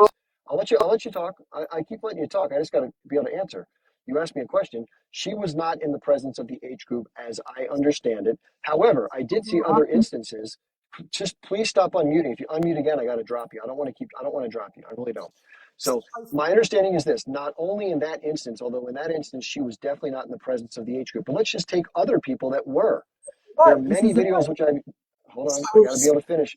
Okay, I I was. asked you nicely multiple times. I asked you nicely, man. I didn't want to drop you, but I was just going to finish the point and then give you the floor, which I try to do. Listen, I'm as fair as they get, man. Trust me. There's nobody else in this position that gives people as much time back and forth as I do. I try to be fair. The point I was trying to make, in case you're still listening, and I'll happy to have you back up. We just have to take turns. So what I was saying was, even in other instances, though, when people were in the presence of the age group, unless these people are paid actors and like Noah Tisby or whomever else, you can't fake feelings like you saw. You could see the human emotion, even in the unspoken words, of how people were handed off to the vehicles to move out when they were released as hostages. That's just you. If you perceive that differently and you want to say that people were faking it because they were forced to, they're better actors than I'll ever be. I couldn't act that way. And I have 5 or 6 videos showing handoff from age group members. Remember the first people that were released, the older woman? She said the same thing publicly. They fed me well. They took care of my hygiene. They treated me nicely. That's the last thing the Israeli government wanted somebody to say because it paints their humanity. So the point I'm trying to bring up is if you have evidence to the contrary that shows the age group there holding a gun to her head saying you have to, I'm happy to look at that. But for you to suppose it was different and not have evidence to the contrary, how am I supposed different without evidence to the contrary? I have to go with what I see. And that's what I saw, and therefore that's what I go with. And the difference, by the way, just to let you know, the difference between what she said in that situation and then what she said on television was 180 degrees different, a whole different story. I don't know how a human being could not mention that if she was under that kind of duress. She made it sound like she went through this horror show. And again, being a great actress, I don't know how somebody can be that good of an actor. I couldn't be under those circumstances. If somebody said, I'd be nervous and I'd be like trying to, I couldn't speak the way I spoke, the way they spoke. I couldn't. Okay, let me bring up a few more people here. We have Shaquille that's going to talk. We got to keep it down to like 5 minutes a person because I've already gone. These things turn into marathons for me. So Shaquille, how you doing? Hey, good evening from the UK, Chip. As always, doing a phenomenal job in speaking up for humans and humanity. You know what, it's very frustrating listening to these Zionists. And I can feel the frustration in your voice as well because they lie over lies. they obfuscate, they deflect. And the thing is, none of this is new. We're used to all this. They are so obtuse that they don't understand. We know their tricks. All the information is out there. Everything is available. Those days when it was difficult to locate and source facts and information, those days are gone. Forget facts and information having to source it. We're seeing it live. We're seeing the destruction live. We're seeing children being decimated and, shredded live on camera. We're seeing journalists being hunted down, having to hide from pillar to post. And these invaders, and like you said, the majority of them, when they came, zero connection, a total fabrication. Okay, because Zionism relies on fabrication. Zionism relies on fear and lies and deception. It's in their motto. I said this before, in the UK we have the SAS, and we have our military has a very noble motto: who dares wins. And that's very, I feel proud of that. Having been a soldier myself, I feel proud of that motto. But then when you look at this Zionist motto, you know what it is? Thou shalt wage war by deception. I mean, this just tells you everything that you need to know about what their mindset is, what their objectives are, what their goals and aims are. Look, they came as refugees in the 1930s and 40s. All they had to do was settle down with the people who hosted them and say, thank you, dear Palestinians. You are our Muslim and Christian brothers and sisters, and the Jews who were there already. But the Jews were already there. Were already warning the British. I mean, they were lobbying the British government and saying, please stop these ships from coming. We know your deception because you're blocking them from traveling, being hosted in any other European country. They're being returned from the USA and Canada, Argentina even. South Americas were returning these ships because they knew what their plan was. The Palestinians didn't know, and they let them in. Okay, fine, they came as refugees and they felt sorry for them. Why couldn't they then just be absorbed into that society and be part of Palestinian society instead of fabricating and inventing their own new ethnicity and creating a whole new country that never ever existed in all of history before? No such thing in all of human history as a country called Israel. And what a load of baloney. Imagine the Romans knocked on my door and said, piss off, we occupied England Just 2,000 want to years say, ago. just about 30 seconds left. We've been going for about 5 minutes. Yeah. And imagine these Romans said, we're coming back. And we're coming back in the millions. And you need to go. You've got literally, in fact, we're going to hold you at gunpoint.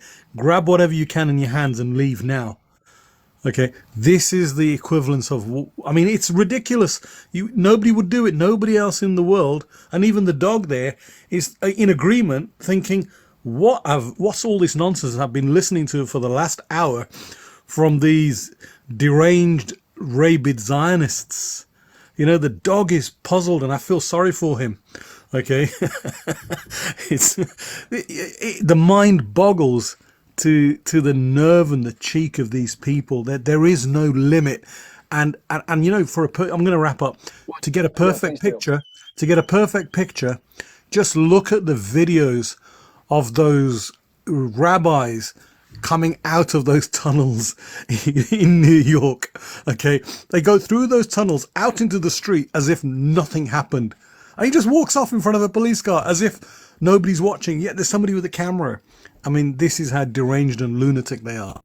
Okay, yeah, I appreciate your input. I tried, listen, rather than talking like smack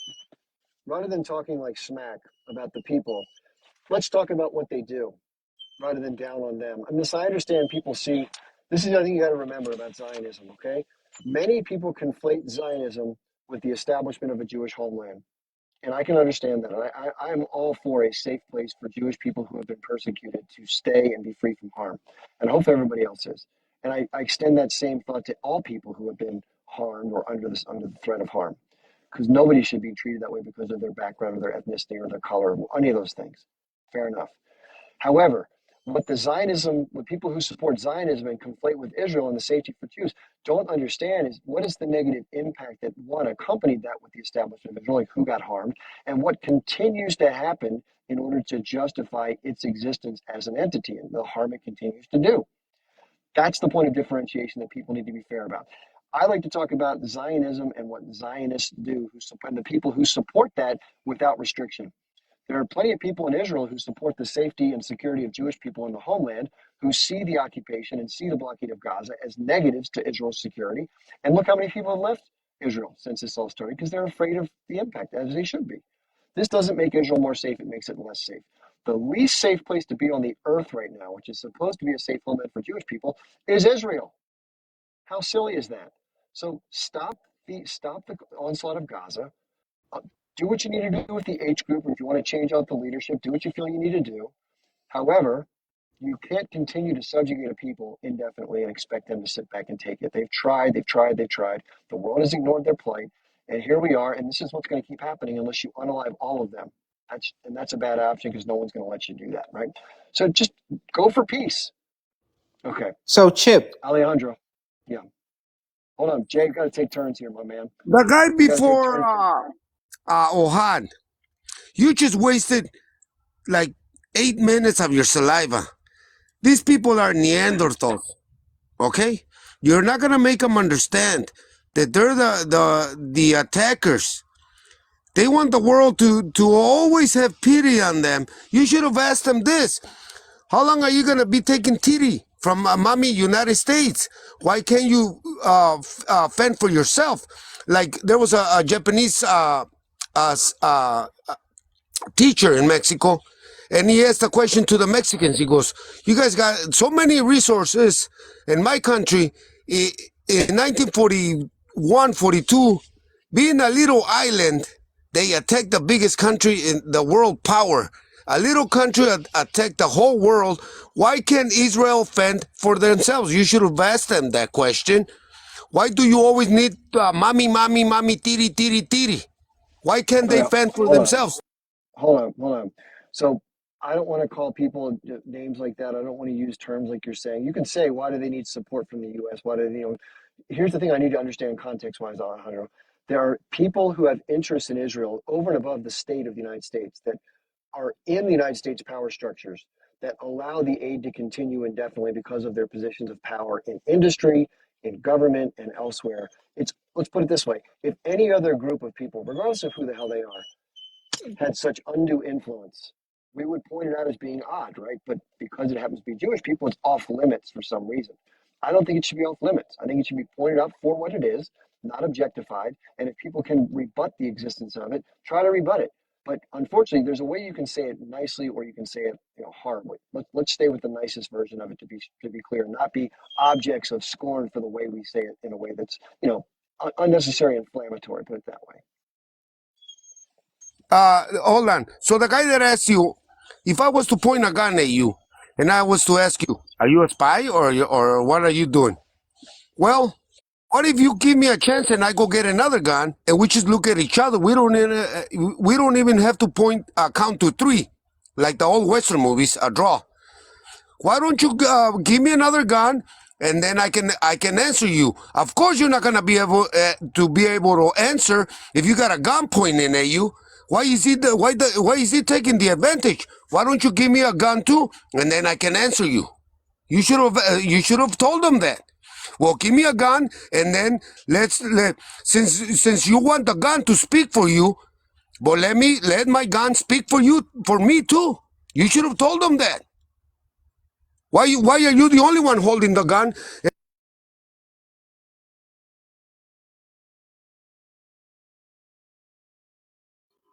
Chip, you're muted. Thanks.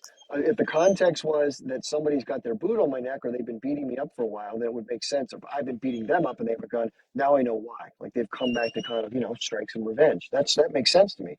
What I would probably say in this is I'm very sorry. Now you may say, give me a gun. I would try to diffuse the situation, not increase the hostility. That's just me. But you're welcome to say whatever you want. A gun pointed at me. What are you gonna do about it? Well, what am I gonna do about it? You're the one talking. You got the gun. Shoot, motherfucker. I never been shot. Well, all right, Alejandro, you're in a space where you're being just a little too inflammatory. I got to drop you, but I understand your passion, and when you get a little more calm down, come on back, okay? We want to keep things civil and language decent and not be disparaging people. And listen, this is just the way to be. Because what it does is it increases the validity of your argument without going to places you don't need to go. Right?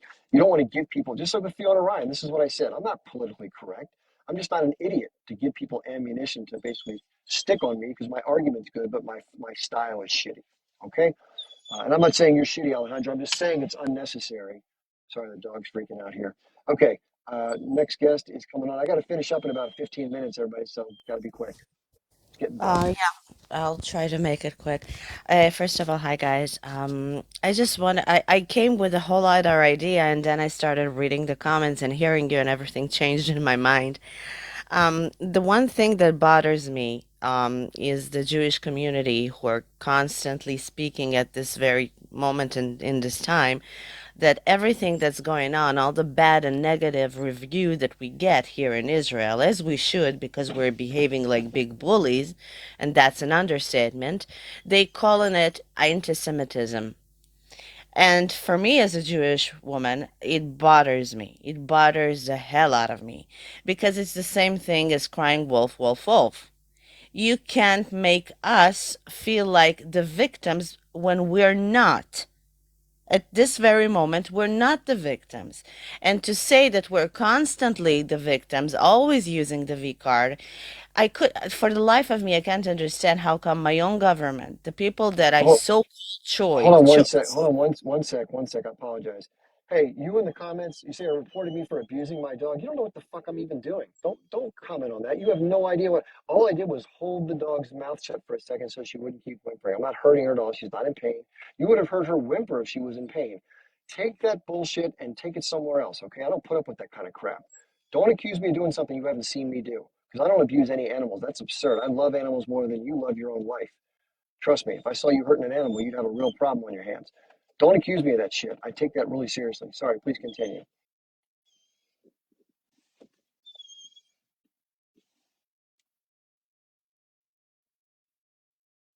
Eve, you can unmute yourself.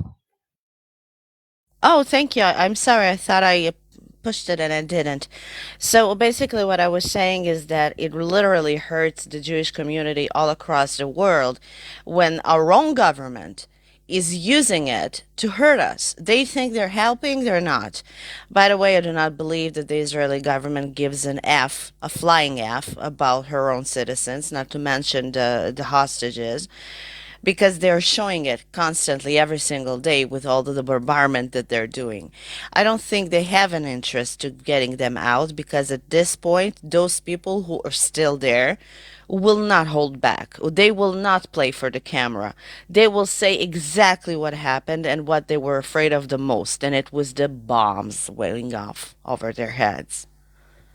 And as a Jewish Israeli person, I really want to say to all the pro-Palestinians and the Palestinians who might listen, guys, I'm rooting for you. I hope there will come a day we can coexist in a one-state solution. We can be neighbors. We can be friends, and it will happen. God bless. Thanks, Chief. Appreciate you being here. Sorry Thank about the you. noise in the background. The dog's just freaking out for deer. Okay, we have Splitskowski, I think it is. I hate to say the name wrong. Sorry about that. It's Splats Loki. You can call me Splat for short. Quick Okay. introduction. U.S. Navy veteran, originally from Norway, and I'm a Buddhist, just to show that this is not just a Muslim, Christian, Jewish affair. Everybody in Okay. the world is paying attention to the situation, and as Buddhist, I feel a duty to defend humanity and the lives of innocent people.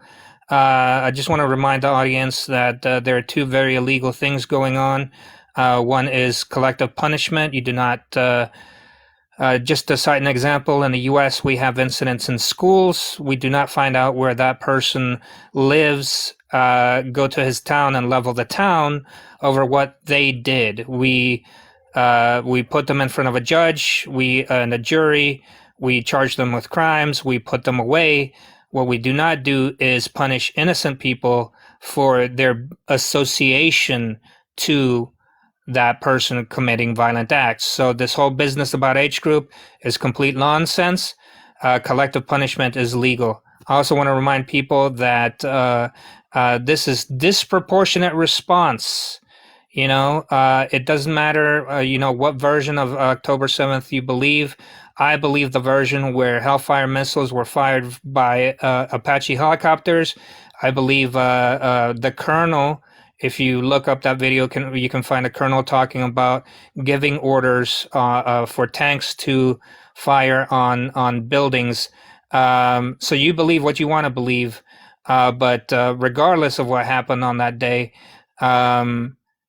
you cannot unalive 21,000 people and counting for the amount of people that were unalived on October 7th. It's completely disproportionate.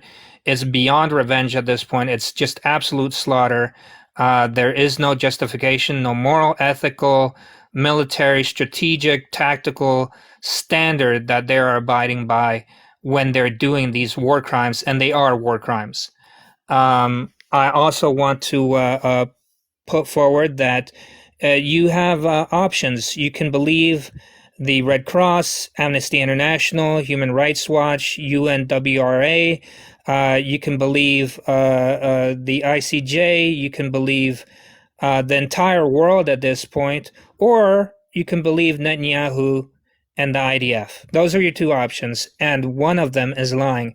And I can promise you that international charitable organizations, professionals who deal in war crimes almost exclusively, have no interest in lying because of, as Netanyahu put it, anti-Semitism. Professionals don't do that, and the entire world is not wrong. So you need to just believe your eyes and see what's happening in Gaza. Finally, Someone in the chat's asking what war crime. Can you elaborate on what you mean? Someone what war crime? War crime. I think we've seen footage of white phosphorus. H Group does not own white phosphorus, and they do not own the planes to launch those white phosphorus or the artillery to launch the white phosphorus. Right? That is a war crime. We've seen declarations by Israeli cabinet members talking about using nuclear weapons. That in itself is an incitement to a war crime. The unaliving of civilians, the targeting of hospitals, the targeting of ambulances, the cutting off of water, the cutting off of medical supplies, including but not limited to anesthetic, causing people to have to go through surgery without it. The detention of without charge of hospital staff and doctors, the targeting of journalists. More journalists have been unalived in this conflict than in any other conflict prior. It's over 100 now. And so if the IDF were to be believed, all these war crimes are just accidents. Well, let me tell you something. If I commit a crime, a basic crime of just unaliving one person, and I say, oh, it was an accident, don't throw me in jail, it was an accident, the judge is going to throw me in jail. 21,000 accidents, including massive amounts of war crimes? No, you'd have to be absolutely... No, there's nothing. There's no reason why you would ever believe such a flagrant lie. So, you just need to stand up for humanity. You need to understand that there's only one reality here, and Netanyahu, just to put a final note on this, two mentions. One is that Netanyahu was charged for corruption by Israeli courts in Israel, and he tried to say that the Supreme Court and the Israeli courts had no jurisdiction over him. And he is basically trying to use this conflict, which he's responsible for, to stay out of court because he doesn't want to face his charges. Okay, Okay. we gotta leave it at that. That's a very good point, and we wonder if that may have had something to do with it. Thanks for your points. There are some in the chat that are saying they want to refute these points. I think Jay wants to get on. Jay, you're going to be next after Freedom Philistine. Okay, everyone's been waiting patiently. I appreciate your patience. I think I unmuted you, Freedom. It's making me wait. Hold on, Ruby.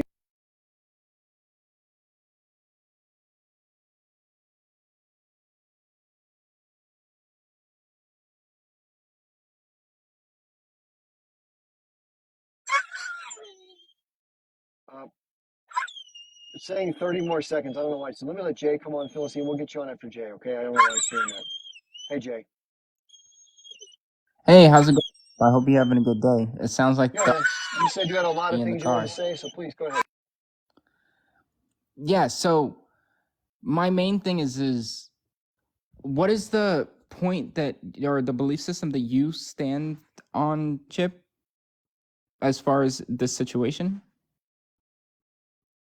When you say, what is my point of my belief system, can you be more specific as what you mean? I'm not really sure what you mean. Yeah, I'm sorry. So as far as your standing on how the situation has played out and the actions done by the Israelis and how the history has been and how the history currently is acting out as far as the Palestinian and the Israeli conflict. I mean, that's obviously a very long answer to that question, but I'll do my best to summarize it in a couple sentences if I can. It's hard to do. So obviously, the historical fact of this is that Palestine had been put under control of the British after the Ottoman Empire fell down in the end of World War One. Okay, and different regions were given to countries like France and etc. So in the mandate of Palestine, the Jewish people were looking for a homeland, a state, sort of a Jewish homeland of their own. They considered places like in Uganda in Africa. They considered places like Argentina in the south and others. But it was decided by those in the Zionist movement they intended to have it done in the historic Palestine because of maybe ancient reasons as well as more current events. But they knew it was going to be very difficult given the fact that at least the founders of Zionism and the Americans and other powers knew this was going to be difficult. There's a video of Harry Truman talking it over, saying that both groups didn't want to give an inch. Like the people who were Arab didn't want to cede their land, and Jewish people wanted all of it. So they had to come up with some compromise, which they claim was the borders of the 1948 Israel, which was implemented. There was a lot of skirmishes that went up before then. The Jewish population went from a very small number in historic Palestine to a much larger number, which created some conflict leading up to the formation of the state. Much more of which was done by the Israeli sort of goon squad / T-words, including Malcolm Begin and the first prime minister, which is David Ben-Gurion. You can research those groups like the Irgun and others. You'll see that if you look those up. So the establishment of Israel happened. A bunch of Arab states didn't want it to happen. They attacked.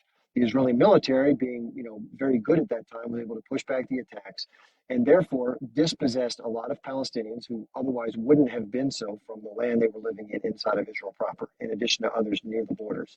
700,000 plus people became refugees instantly. They lost their homes, they lost their property, and they were forced off their land either at the end of a gun, and they had to move. It's referred to collectively as a group called the catastrophe, or what they call in Arabic the Nakba.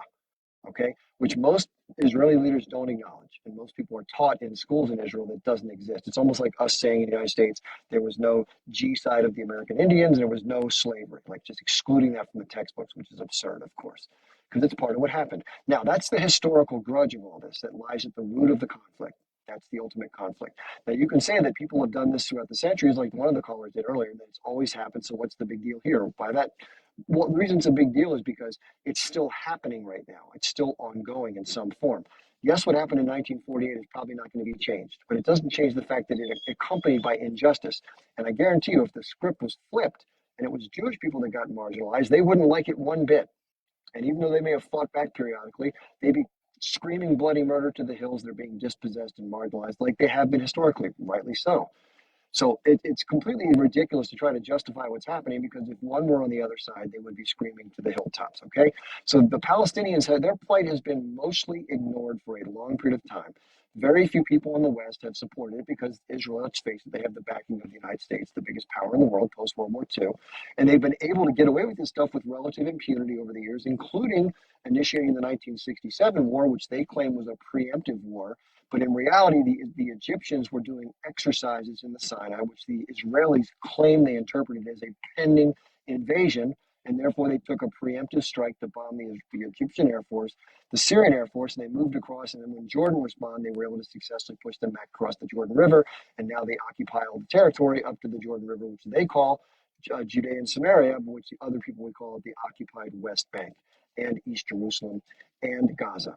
Now, there was a peace agreement to return the Sinai, which Israel captured during that 67 war, back to Egypt in return for security and to control of the southern border on Gaza. Israel had settlements inside of Gaza from 1973 to 2005, which they then abandoned and forcibly removed their settlers in 2005. Over the course of the next 6 months, the resistance group that had been formed called H Group inside of Gaza, which believe in a more militant and a more resistant nature than being more conciliatory, which, by the way, was the policy in general. Over the course of 25 years, that under the leadership of Yasser Arafat, there were attacks inside of Israel before the security barrier was built, where buses went boom, cafes went boom, belts being worn by people who unalived themselves and harmed others. I condemn that kind of activity, most do. But the reason why those things occurred was because there was no legitimate path to resolve the plight they were in, and the Israelis continued to persecute them via the occupation and what eventually became a full blockade, naval, sea, and air of Gaza after they withdrew the settlements. They claim it was because they had to defend their security because the H Group fired rockets. However, most of the world sees it as just more Israeli control and brutality on Palestinians. That's the common factor, is ongoing brutality, control, indignity, subjugation, exploitation, and dominance. Those are the key factors. So I'm not for harming of civilians under any of the resistant actions by any group. However, I understand them within their context, and I believe they will continue, as the leadership has indicated, until there's a rational solution. The Israelis have claimed over the years via the different peace accords that they've offered the Arabs, quote unquote, 5 times to have peace, and every time they turned it down. None of the agreements, if you study the history of the conflict, have included autonomy, dignity, and self-determination. They've included some aspects of territorial control, but none fully under the control of their people, which is what they aspire to, as they should, as any group of people should. They need a nation of their own, or they need to be incorporated into the fabric of a greater nation that gives them equal rights under the law like everybody else. So either it's Israel owns the land and it's apartheid, or they don't and they're denying them a separate state. Either or will perpetuate the resistance movement, as we saw on October 7th, and this will continue. And what Israel's doing is basically saying, we're going to destroy every element of that area, annex it, and protect ourselves from future incursions, which the world is watching with aghast because of the number of civilians being harmed. And it's given them carte blanche to go into the West Bank and further continue the horrific policies of dispossession of property, unalivedness, shooting people, and all the other horrific things that go on. So that's the status quo. I hope I explained it well to you. Yes. Thank you, Chip. So everything that you've said, I completely agree with. I have a degree in political science and international relations, so I was aware with all of that. The main points I to really understand was 2 things of I understand everything that is happening with the Palestinians. My question is, when it comes to the Kurds, is that also would you say that everything that is happening would also have to apply to them, since they were a marginalized group of people that were taken away from their home? Also in the Well, I was going to say their situation is a little more complicated because of the bordering states and the way they've been historically treated. They've been subjugated through a lot of different regimes, mostly Turkey as well as Iran and Syria. They're in a very pickled situation where it's going to be very difficult for them to get autonomy. This all goes back to Sykes-Picot and not accounting for the different tribal, religious, and ethnic natures of the territory, sowing discontent permanently to give the Western powers a leg up on controlling them for the use of resources and controlling the populations politically. That's not going to change unless that changes.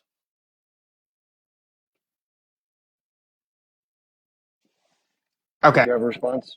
So I think everything that you explain and everything that is happening with the Palestinians, I completely agree with. It's an extremely unfortunate thing. My main thing is I just don't know what the solution would be so we can stop all this tragic loss of life. But someone had mentioned earlier that there were war crimes happening in the situation, and that is where I'm kind of ignorant in the fact of what war crimes have happened and what evidence we have of these war crimes. I am aware, Sure. I am aware that it's definitely been an unequal approach to handling the situation, and the fact that we've taken a lot of lives, which is such a sad thing in the videos that I watch. It's really sad. But it is an urban environment, so I can understand the difficulty of it. Trying to fight a war in an urban environment, as we know, that the casualties that happen to civilian life is going to be higher due to the fact of the proximity of civilians to the people that you would quote unquote say are enemies, and also including the fact that the H group, as I heard you say earlier, which I think we're thinking about the same thing, the H group also is using civilian hideouts and building tunnels and different roadways underneath that in order to move around. So what would be the solutions at managing and de-escalating the situation? And also, when it comes to it, how would this response have been better, knowing the fact that if they're trying to get rid of this H group, and if they're stationed inside of civilian places like hospitals and such in which they've built these tunnels, how should they handle that situation in a way that would lead to a lower casualty of human and civilian life? Okay. Fair question to ask. So first of all, let's take a couple of the suppositions that you threw out there. I want to challenge some of them, and you can believe whichever you want once you hear what I have to say. So first of all, you made the claim that the H group supposedly is operating in these areas that are sensitive. It's hard to justify not targeting these things because of their choice of locating themselves, like position themselves. I'm assuming that's what you're saying. That's a very common point raised by the Israelis. They also raised the idea that civilian casualties almost always are a result of the H group being in a structure, and they're forcing the civilians to stay against their will at gunpoint, perhaps. And therefore, when there's a target, it's not the fault of the Israelis, it's the fault of the H group. I basically reject both of those suppositions. I think they're both highly inaccurate. I can't claim that there's never instances where it occurs, because it may. But there's no evidence on an ongoing basis. Different groups have looked at this in previous conflicts and tried to verify these claims made by the Israelis. You can look at different ones like Human Rights Watch and others that have made investigations, and they found no evidence to corroborate the claims that you just made and the Israelis have made. That's the first thing. As far as war crimes are concerned, let me go through the litany of them. First of all, the use of collective punishment, which is to deny an entire population access to things like medical care, water, food, fuel, electricity, that had nothing specifically to do with the attack, is a war crime in and of itself, whether you know it or not. Now, the Israelis have made the argument, how can we be required to give these people things when we're at war with one? You can claim the whole country or the whole people or just this militant group or whatever you want to say.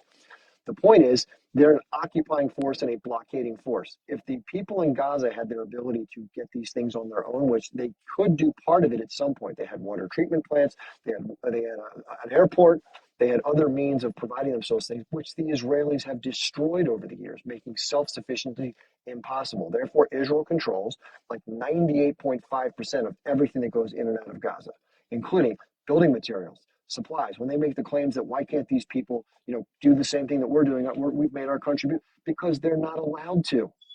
The very supplies needed to do the things that they claim they can't do are withheld from them.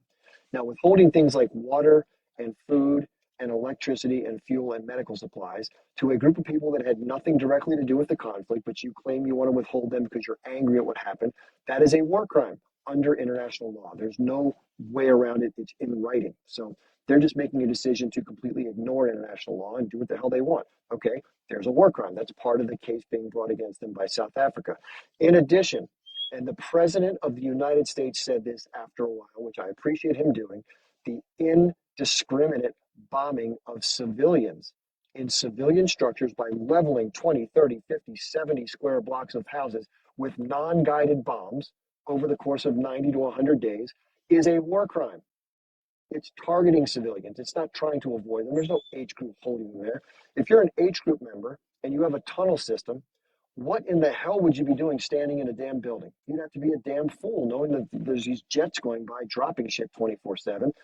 Let me ask you this, Jay. If you knew that your adversary was bombing buildings indiscriminately, where's the last place you'd want to be? I would want to not be in a building. Well, congratulations, you win a prize. So, who do you think are in the buildings who have no idea when they're going to be next? The civilians who live there, and they just have to take it. Otherwise, they all have to leave every single building in the community and be homeless, which now they have been made because the strikes have been so sufficient that they've now unalived about 25 to 30,000 people, maybe with the rubble and stuff. We don't know for sure. Hey, calm down, dog. And they've also made people homeless, about 1.8 million people homeless, which is a vast majority of the population who've been told, by the way, to move south. And when they did, they were told there were safety corridors, they got bombed. When they arrived in places in the south, they got bombed.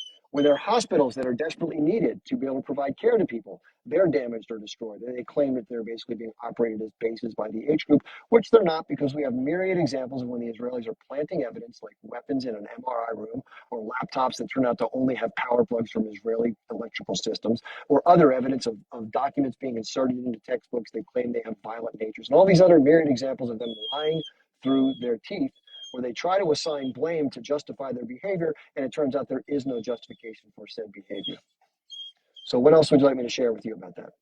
Yeah, I mean, that sounds good. Thank you for clarifying, Chip. There was a few different things I didn't really understand as far as the war crime thing, but now I get it. So yeah, so I totally agree with you in that definition. I did not know to the extent of how those things were handled. So I appreciate. Yeah, right now, and that is all incorporated into a charging document that's 88-page long. You can go download it. It's the South African document. And by the way, that was presented to the International Court of Justice on Monday, a week or two ago, and none of the Western corporate media covered the first day of the allegations presented at the court. You know what they did cover? They covered the Israeli rebuttal on day two. Now, why is it that the Western nations don't cover the totality of the proceedings? Because they don't want their citizenry to understand the nature of the crimes committed by the Israeli and the Zionist regime. Yeah, that's That's it. really unfortunate. I do appreciate you sharing the knowledge with me, and I appreciate it a lot, Chip. And I hope you have a great rest of Okay. your day. I'll let the next Thanks, guest. Jay. Appreciate you. Yeah, it's unfortunate that people get spoon-fed this garbage, and it's not Jay's fault, right? I mean, people get what they get. They have a shaped understanding based on what they bump into, what's thrown at them. And unfortunately, this is all too prevalent. And this is what we need to change by having these conversations, is to debunk the bullshit, put out the facts, and let people have a proper conclusion, like I'm trying to do. Okay. Freedom, are you there? I just unmuted you. All right, Freedom's having some trouble. Let's let Sammy in. You can tell the dog's getting anxious. I got to get out of here shortly, everybody. Thanks You there, for having Sammy? me up. Yeah, thanks for having me up, Chip. I appreciate you, Chip. You explain it very clearly, very well. I appreciate it, and I know your buddy there is very anxious. I don't want to take too much of the time. I just want to say it like this. Words. Um, what this Zionist government, it's just mirror tactics. Honestly, if it's nothing different from what we learned from the tactics of WW2 and WW1. Obviously, they continue to bring up these these events that happen with buses and these cafes and what have you. I'm just going to say it real quick, real brief here. Those If anyone understands what those buses were, a lot of those buses were also used by the military of Israel to transport a lot of their people, their soldiers. Believe it or not, it's up to you. You can do your research. I was there. I seen it. I've lived there. I've been beat up for trying to get on the bus innocently. The whole bus thing here, they would not have made that a target if it wasn't useful for their cause against dismantling their military force. Okay. That's the attack was not for the civilians. It was against their military that was on those buses using it for transport. Okay. Simply said. Here's the other thing. The divide and conquer method that still works today, Napoleon's invention, and still works. It's the same by the French, right? If you see this point here, you take a people, and instead of at least keeping them together, there should be no Gaza and there should be no West Bank. But what did they do to weaken the Palestinians? They divided them and they locked them into walls. And what happened with those walls? The aggression had no choice but to get more aggressive because of these walls. When you separate people from their families, all they did, that tool, that tactic, was to do what? To anger these people more, to anger us more, and make us more resistant. And now, Chip, as you understand that what happens there, and I want to quote what Ronald Reagan said to Gorbachev, and Zionists, they should also relate with this. When Ronald Reagan said to Gorbachev, tear down these walls if you want peace, tear down these walls. They use this whole security narrative as just a boy who cried wolf, just so that they can accomplish control and genocide in one area for for us. And I think I'll just leave it there. You're muted, Chip. I did not know that about the buses. So I obviously, that's amazing. You learn stuff every day by just participating and listening. So I don't know the exact makeup of each individual, quote unquote attack, but this is also part of what happened on the 7th. Let's be clear.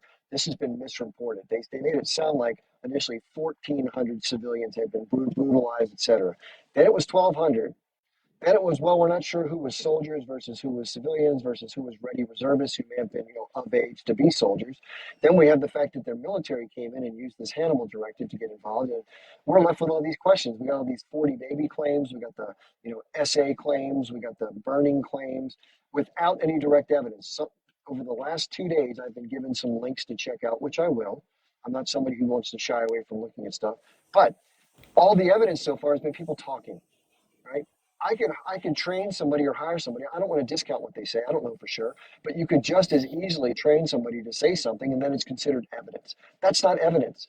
That's testimony or hearsay, but it may be true or it may not be, right? But evidence is video evidence. And I know sometimes you can't always record things, and I get that. There's no standards you can hold people to. If there wasn't a GoPro camera when it was happening, you can't say, well, how can you?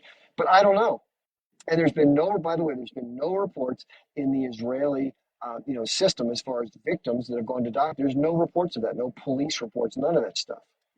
The Well, question Chip, is, not did to it really, interrupt you. I'm sorry. I wanted to add one more thing to the bus situation thing here. real I'm quick? not going to say that they're using these buses today. What my witness account is in the time period of the 80s through the 90s. So if they're continuing to do that today, I don't know. I just want to put that in there. But definitely throughout the 90s on down, yes, they were using those buses to Okay, move around. good point. Good point. Thank you, Sammy. So I want to make one more point. Somebody in the chat asked me, there was someone named Mufasa yesterday, Mufasa, that came on and gave some links to check out. So I did check them out. I didn't go to the websites because a lot of times when these people tell you to go to websites, it infects your computer with viruses. So I didn't want to do that. I don't trust websites that are given to me by Israeli sources. I did go to Telegram and I looked at the group that he told me to check. It's like H group atrocities. There's like 4 or 5 different ones. One was in Hebrew only. I scanned it, didn't see any photographs, just conversations. I scanned the other 3 and didn't see any photo or video evidence of said atrocities. I don't know what you do with that. I tried. I did a good faith effort to look through the content. Didn't see anything. I went back like 1,000 posts to try to find stuff. So I don't know. I don't if I'm missing something, if there's a particular post, break it out and put it on a different Telegram channel so it's not a trillion things to look through, and I'll happily look at it. But don't send me to websites that can be, I don't know what's going on with that. That's a sucker's bet. Okay, we have one last person on here. Freedom, I've tried to bring you up multiple times. I don't know what's going on, but I don't know, but it worked this time. okay, good. Uh, what I was going to say is that there are elements within the Jewish society that are striving for nothing but power. And this has been a repetitive nature. They will unalive some of their own people. They will unalive anybody that gets in their way. And they've been doing it for centuries upon centuries. And this is the reason why they've been kicked out of 262 countries. And I guess they like to play the victim role, but the predatory banking and things of that nature that was going on throughout the years as they would do that. And then before you know it, they owned everything as they're doing here in the United States. But it's only certain elements. It's not the entire, uh, you know, people of that faith or identity. It's just the certain groups of the elite that are in that worldwide domination tactic that they're trying to use. But you have to understand the British and the United States divvied up the entire Middle East, not because of they wanted to divvy it up, or they wanted to divvy it up because there is resources there like you don't believe. I mean, that's why Saudi Arabia, Iraq, they separated Iraq from Kuwait and all these other little kingdoms. They divided the entire Middle East for one reason. And that one reason is that if the Arabs united, we had the resources, the power, the man, it would have become a big empire. And one of the reasons that the Zionists wanted to get in there and take over Palestine, once again, they wanted a part of those resources. And the United States went along with that because it kept everybody else divided in the neighborhood.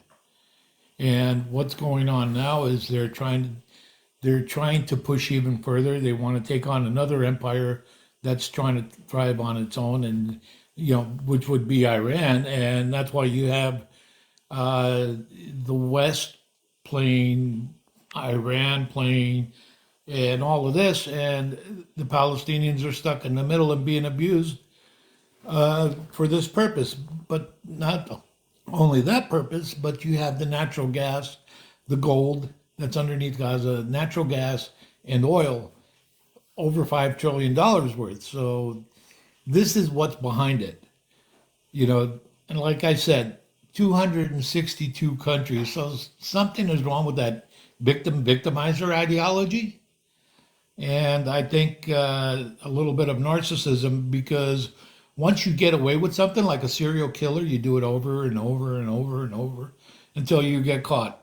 And I think we're in a day and age to where we're smart enough to understand who the predator is and who the victims are. And they don't like it. Go ahead, Chip. Well said. I appreciate that. Good points. The one thing I find most problematic is this idea of playing the victim constantly. It just makes me sick to my stomach, because who's doing the victimizing? Who's unaliving more people over many, many, many decades? Not just the hard right administrations. All administrations have continued the settlement policy in the West Bank. All of the administrations have continued the brutality in the West Bank. All administrations approved of different settlements both in Gaza and the West Bank. The encroachment of the people in Gaza and the West Bank by the Israelis has been never ending, and allowing these settlers to come in and do horrible things is just more of the same. So I could talk about it all day. I'm not going to go anymore. But for right now, I want to just let you all know this is not my normal schedule. My normal schedule is Monday, Wednesday, and Friday. Sorry, the dog's freaking out at deer. Monday, Wednesday, Friday from 8 p.m. Eastern Time to 10 p.m. Eastern Time. And then Tuesday, Thursday, Saturday, I go from 12 noon to 2 p.m. approximately.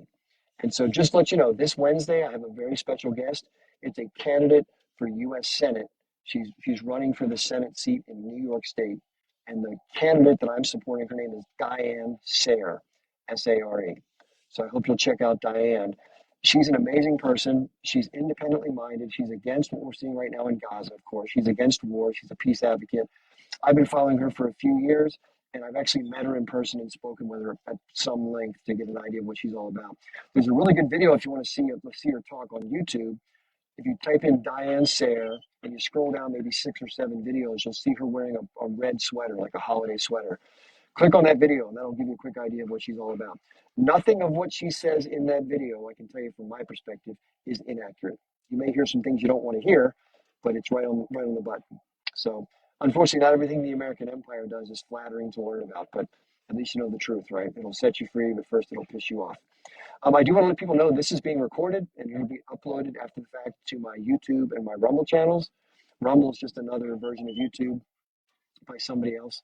So bottom line, if you want to check it out, in my link tree, sorry, the dog's freaking out. In my link tree in my bio, it just says link tree Chip Barnes. It's a clickable link with a little chain next to it. If you click on that, it will bring up all of my list of social media, including Instagram and Twitter, and of course YouTube Rebels, all that stuff. So it's listed there by day and date. So this is of course going to be Sunday, the 21st. I think it's the 21st. Maybe it's the 20th. Yeah, 21st. Because Diane's going to be on the 24th. In addition, in my link tree, just one last point, at the top is a donation link. I've never done this before, but I took my time to verify this. This is a donation link to get warm weather clothes in to help the people of Gaza. And the good news is it's being done by a local garment manufacturer named Nicole, who obviously has a lot of sympathy for Palestinians and people in Gaza.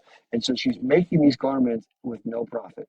And so the money that we donate is going to purchase things like jackets, shirts, and undergarments, and things for women's sanitation and stuff like that that's desperately needed and is getting in on some of the aid trucks, I found out. So it's a good cause. I made a pretty sizable donation. I hope you'll consider it.